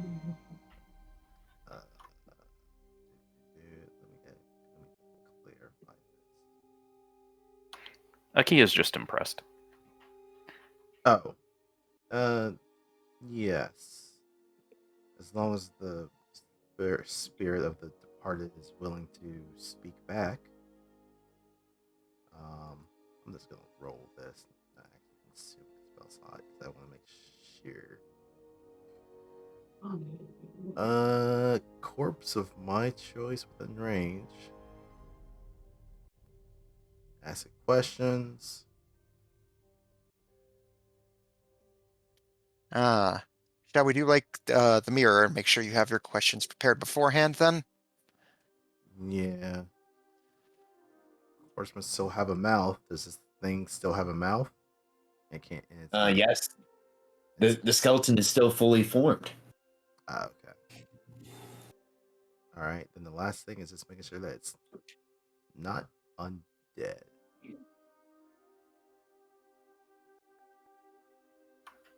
It has not responded to my greeting.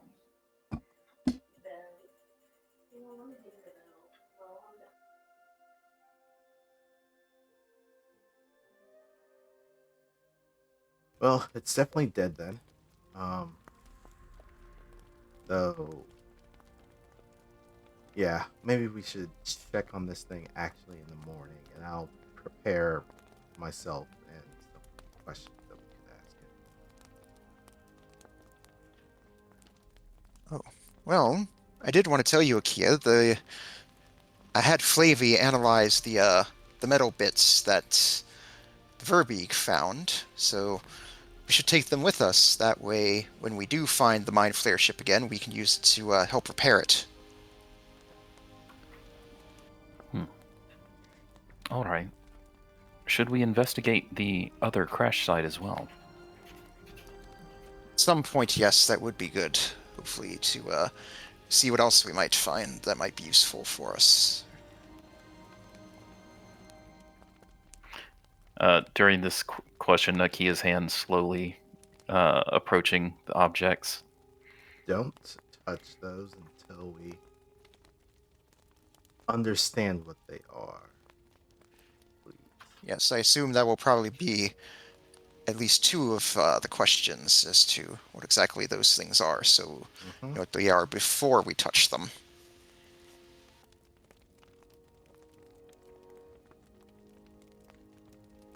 I would like to know why they were buried with those items in particular.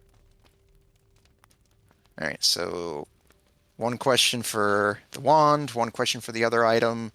Third question, why are you buried here? Who they are. So what do we want? What do you want for the other two? Who they are.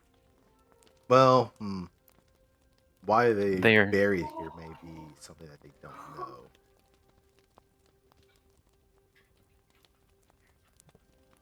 Maybe they know that this place is special in some way. could be an answer to that question.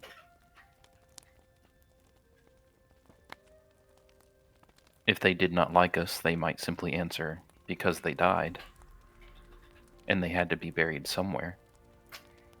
I mean, yeah, but I mean, they also could have planned it. Also possible. Possible. I do feel certain that this was their leader.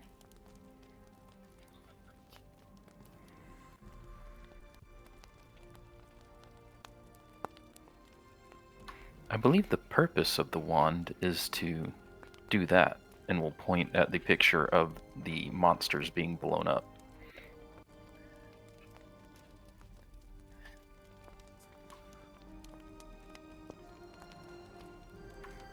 So maybe a how does it work or other similar question. But it is also possible that we can learn from that question. It might have multiple purposes.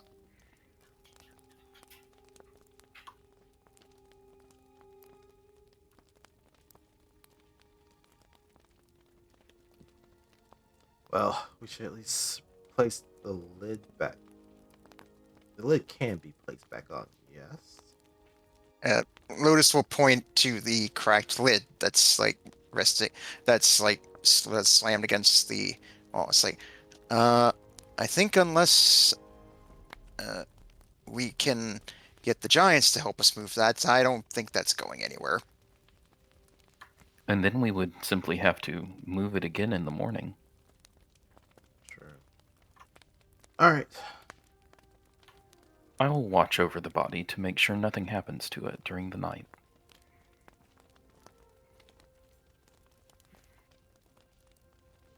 Akia, I want you to swear to me, promise me, you will not touch any of the magic items. Yes, what Gaiman said. Your curiosity usually gets the better of you. I promise that as long as they do not start moving, and I need to retrieve them to keep them from escaping, I will not touch them.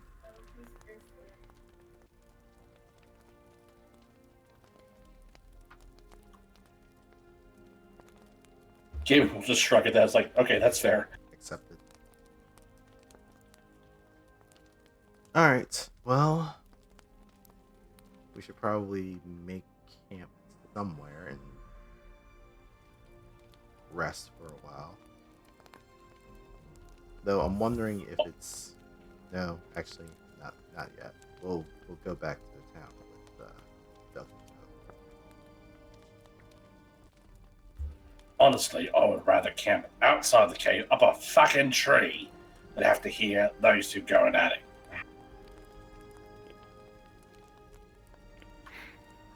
Y'all can feel free to move on. Akia appears to have already gone into low power mode.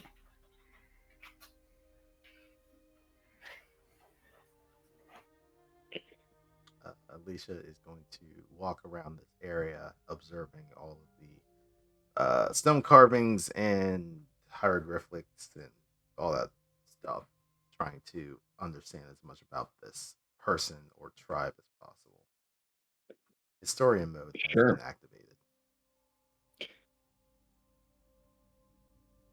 So this ring-shaped tunnel appears to have been at one time a burial chamber, as niches are cut into the walls of the north side of this ring. As you examine the niches one by one, it appears that they have been emptied out, leaving empty, almost barren holes within the walls. The southern side of the ring-shaped room contains no burial niches.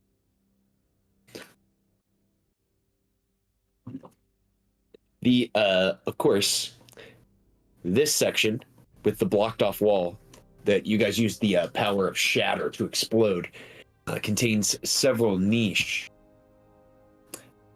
As you investigate the niches, They each contain the bones of what appear to be human warriors.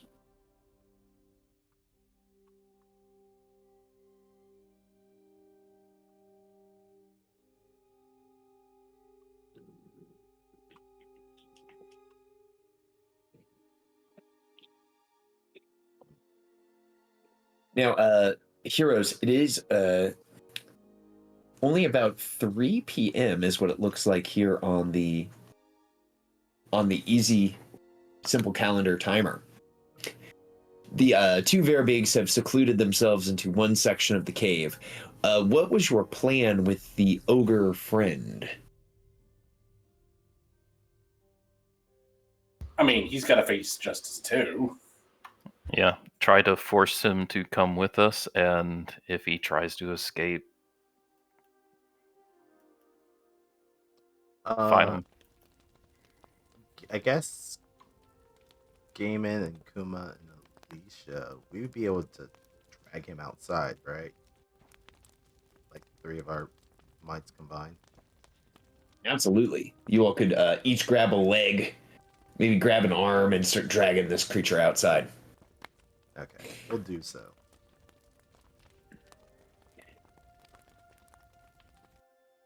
Essentially, it's going to do the same thing that I did with Doug.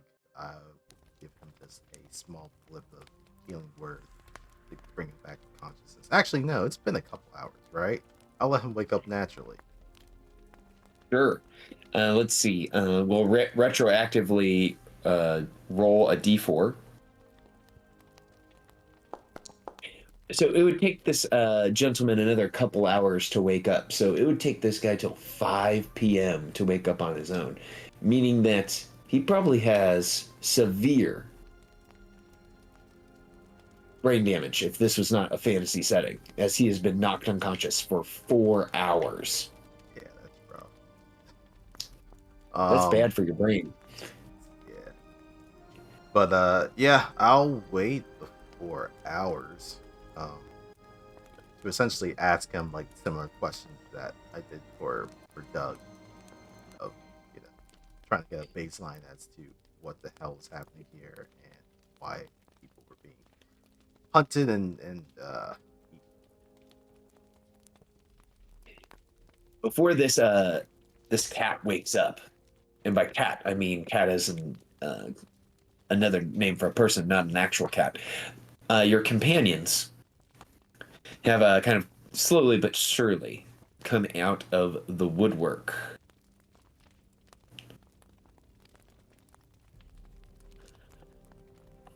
I'm dropping them all on the map the map here.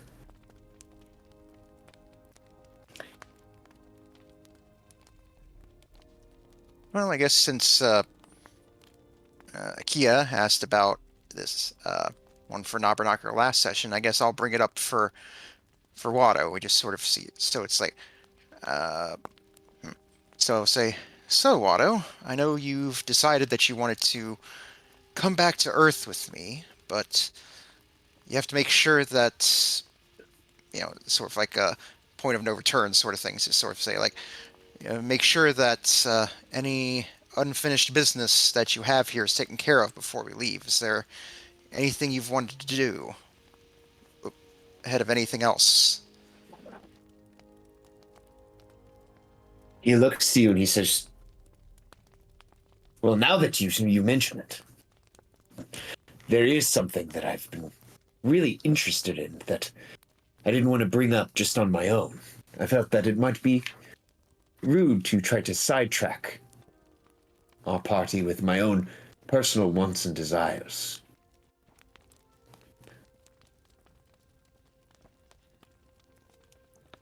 Well, I'm always willing to hear you out. I can't promise when exactly we'll get to it, considering everything going on, but, I think everyone would be willing to at least hear you out.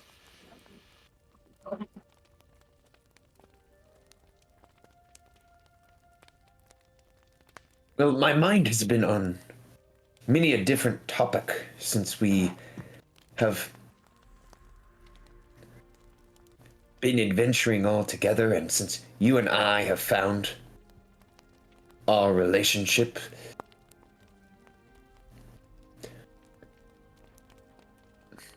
But one thing has been on my mind for quite a while.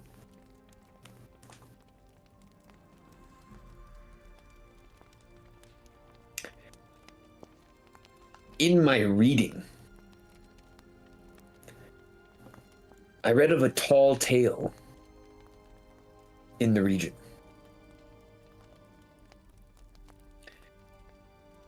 I read of a circle of stones used by the Jarls of the Frost Giants as a way to settle their disputes. And why I wished to go there.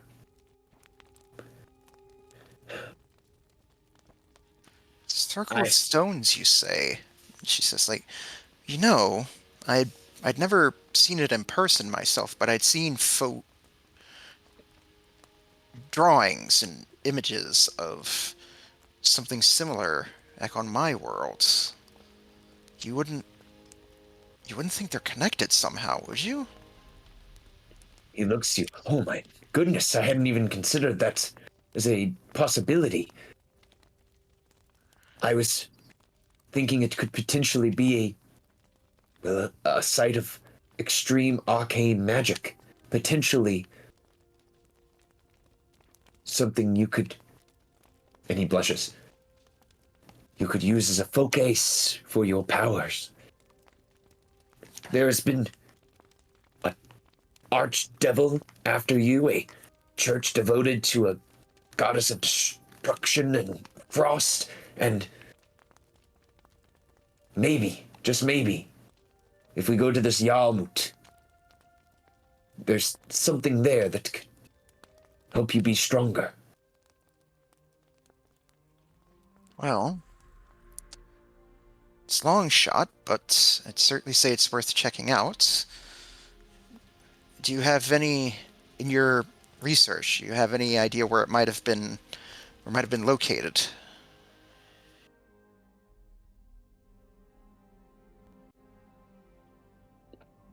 The former librarian of Bryn Shander will nod. Yes, I can mark it down on our map of the region. It's close to the Shengarne River, so leading out of Mare Dualden.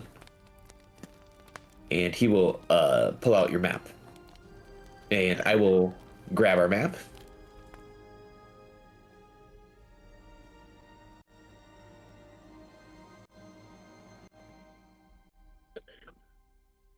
And let me mark that down for you guys, as you have the Watto loyalty quest here.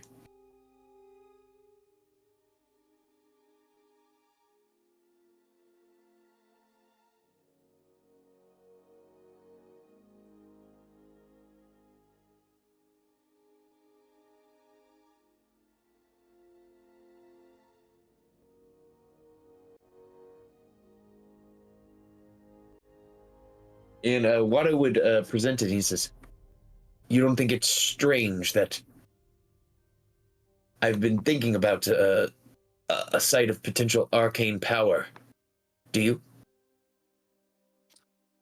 Considering your stint with the cult of Gratz and the sort of things they got into, it's not too unexpected.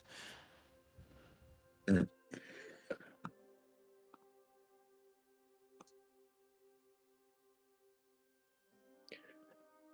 And I'll reiterate it for you and for anyone who might be listening. I don't wish the power for myself.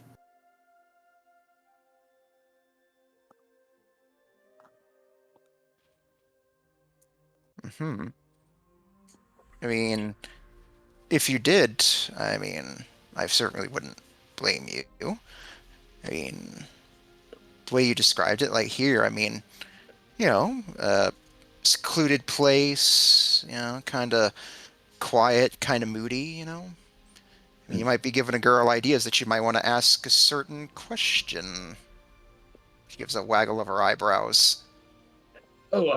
And you see him get terribly embarrassed at this. His fur turns red as he begins to blush at this.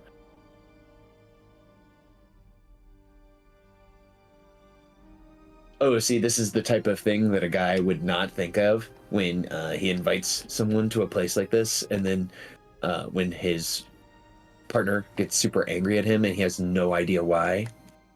Classic rom-com. Classic. Well, Lotus isn't that, that kind of girl. She would see that and she's like, oh, no, I'm just messing. I'm just messing with you, honey. It's all right. And I'll lean over and give him a kiss on the cheek.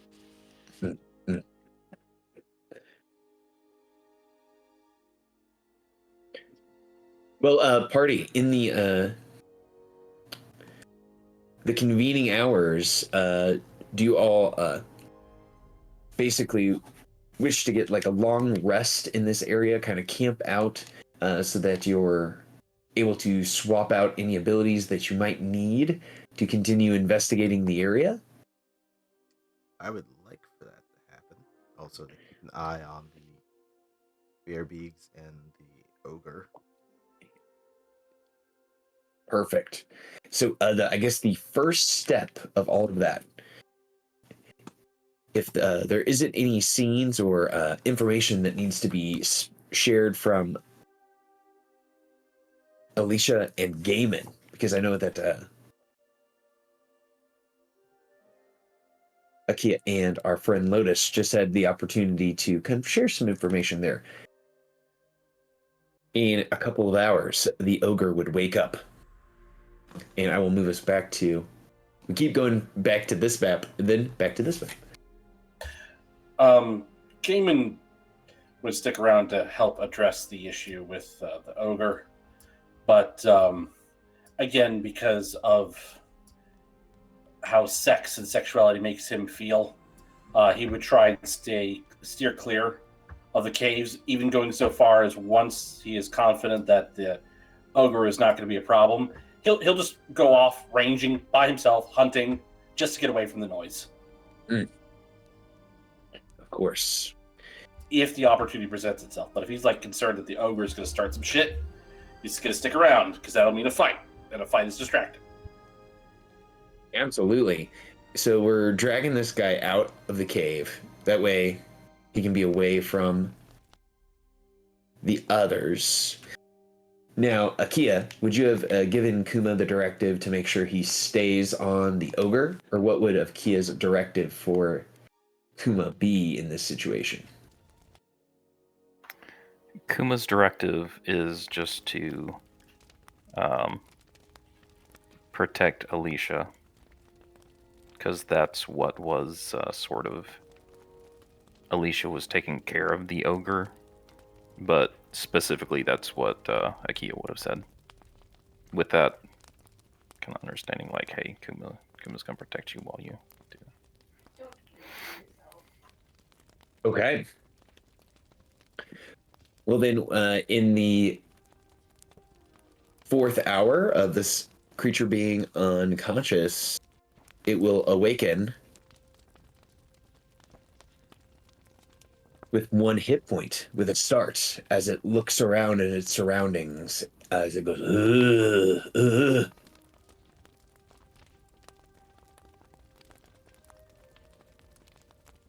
And it's you guys tied this guy up, correct?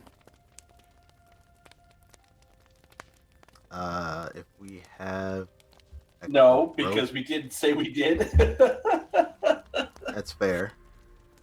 I mean, Now, this creature is covered head to toe with chains that he uses as weapons. I guess we can use those to tie himself up. With. I mean, we certainly could. But also, but I feel no, like we did not explicitly say that we tied him up. We just knocked him out. Yeah. So if you want to evil genius, I mean, we did do this to ourselves. We've all played D&D before. Mm-hmm. Akia did not tie him up, so he wakes up with a start as he sits up to see that he is absolutely surrounded, and the ogre goes, "Bad feelings.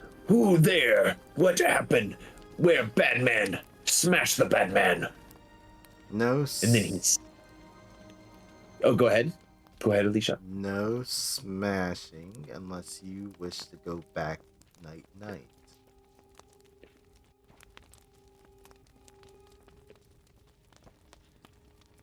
No, no unconscious.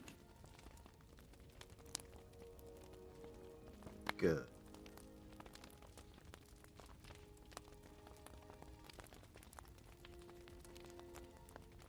The ogre will look around and see all of the people surrounding it. Where my friend? Where Doug?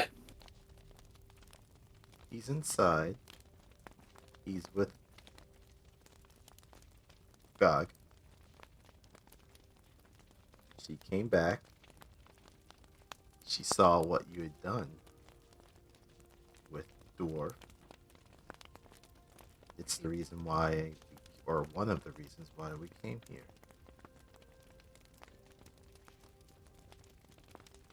Be no fun.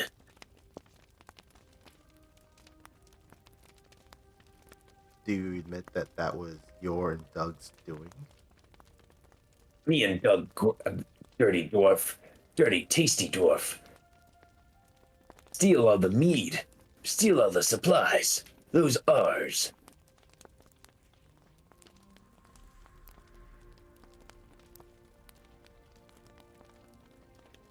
Doug said that you used to be part of a tribe, but you lost them?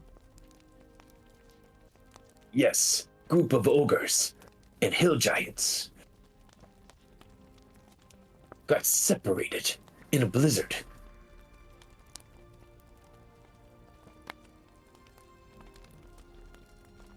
Were you headed anywhere specific or just roaming? Headed to sea of moving ice to hunt walrus.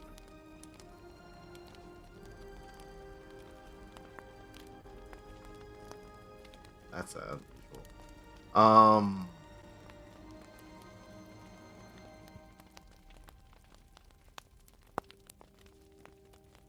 Well, I don't know if I have any other questions. He's pretty much readily admitted that he did do what he's done.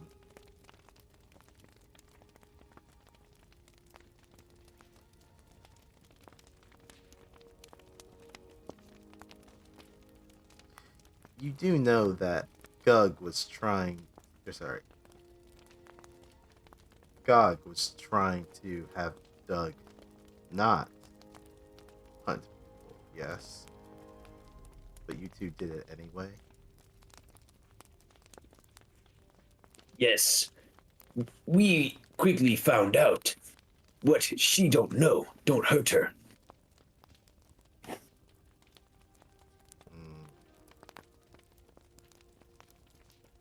And how did that work out for you? Well, we got to eat lots of meat. Until today. Until someone else but Gug found out. They nod. What you do with Doug? Doug has said that he will go to the town to see what they will do with him. We intend to bring you along as well.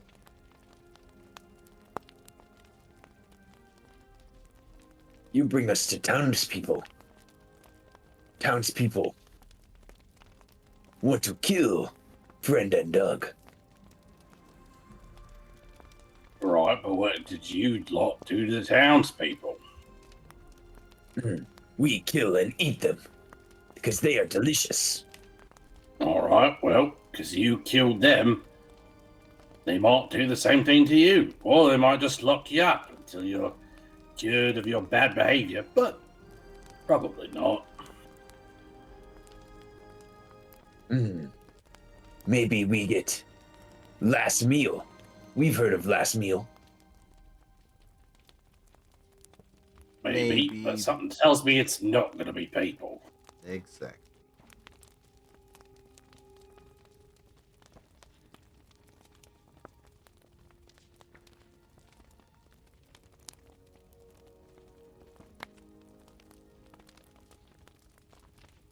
The ogre will kind of make a face like, this does not sound good for friend to go to town. Friend, maybe die in town. Actions have consequences. Or actions have bad actions.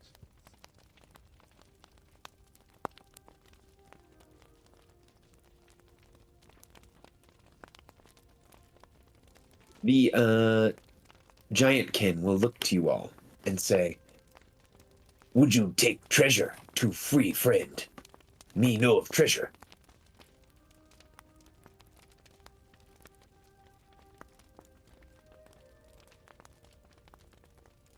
Weird nuts. We're not law enforcement, so bribing us.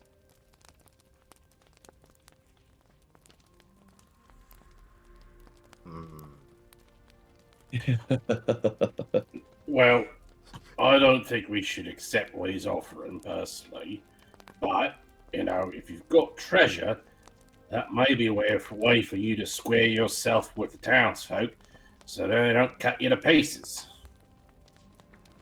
You can make restitution to the families, and then you could fuck off away from them. They may let it slide.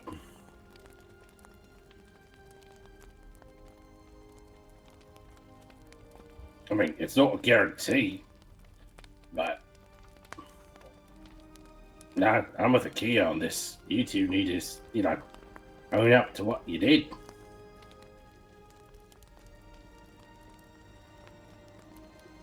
The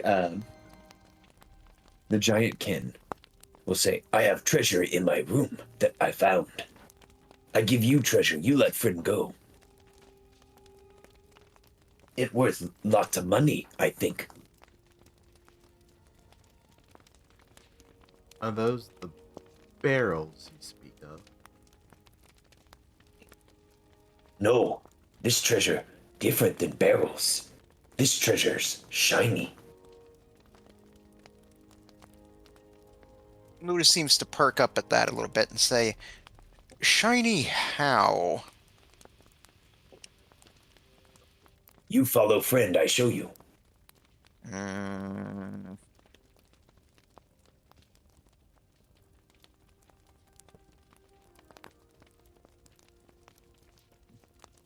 What's the I'm worst not that can going back happen? into that cave. Yeah. Yeah. I say this, I trust this guy as far as I can throw him.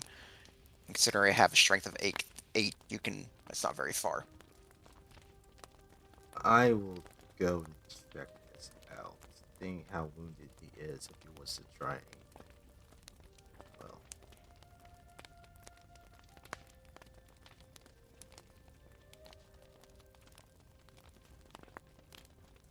Okay, so what we can do here is the ogre, the final scene of the game, is walking himself into the cave. You guys all shielding your eyes so you don't see what the other two Verbeegs are up to. No, Gaiman absolutely refuses to go inside, so I'm outside. I'll talk about whittling techniques with Icewind Dale or something. Sure. So he pulls out. Here, we'll just draw a curtain across their room here. He pulls out a bag, and the final scene is him opening the bag for you all to view what's inside. And much like Jules at the end of Pulp Fiction, your faces begin to glow at what is inside. But what that is, we'll have to wait for next time. Did Doug have a Band-Aid on the back of his neck?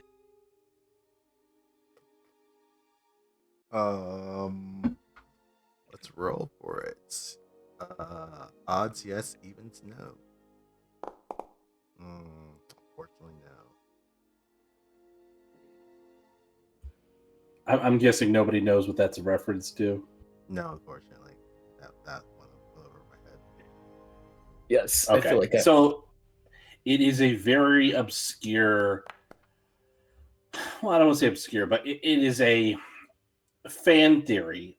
It's fun. I don't think it's correct, but it's a fun fan theory that what is, oh my God, what was that for? I like seeing D4s fly across my screen. Oh, okay. That was scary. So I guess there's some kind of Jack tricks the devil kind of story, or some tall tale or religion, whatever you want to call it, where when the devil takes your soul, they make a hole in the back of your neck and they take it out that way when you're making a deal. And the whole band-aid on the back of the neck is that Ving Rhames has a scar on the back of his neck. And Quentin Tarantino thought it was going to be distracting, and so they covered it up with a Band-Aid. And it ended up drawing even more attention to the back of Ving Rhames' neck, especially when there's like the establishing shot for Bruce Willis's character is over the shoulder of Ving Rhames, and he's just talking about him throwing a fight. So the fan theory is that golden light is Marcellus Wallace's soul, Ving Rhames' character, in that briefcase. Huh. Interesting.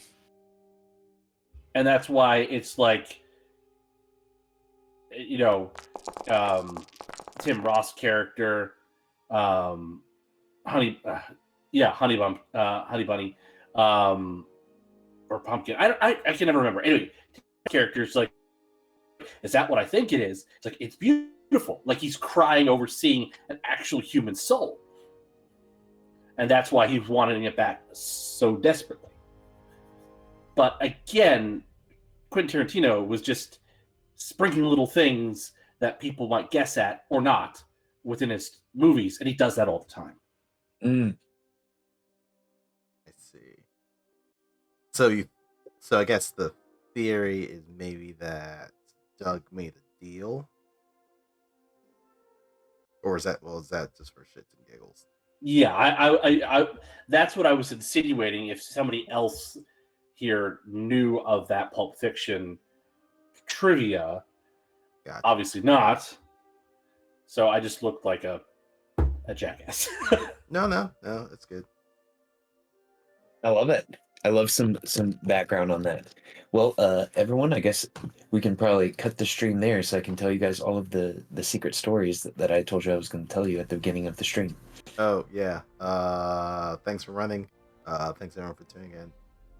Catch you And next you time. too can get secret stories from Orpheus Snacks if you find him and want to play with him. Just for a simple donation of a fanspo, you can get all the stories you want. You can Wait, we're find going to out- betray Orpheus's secrets for Fanspo? That doesn't seem right. I am channeling my inner Carsifona. Absolutely. If you Apparently. donate a fanspiration, I will personally tell you the secret stories that we're talking about right now. Alright, anywho, I will cut the stream. So thanks everyone for watching. Catch you next time. Absolutely. Okay.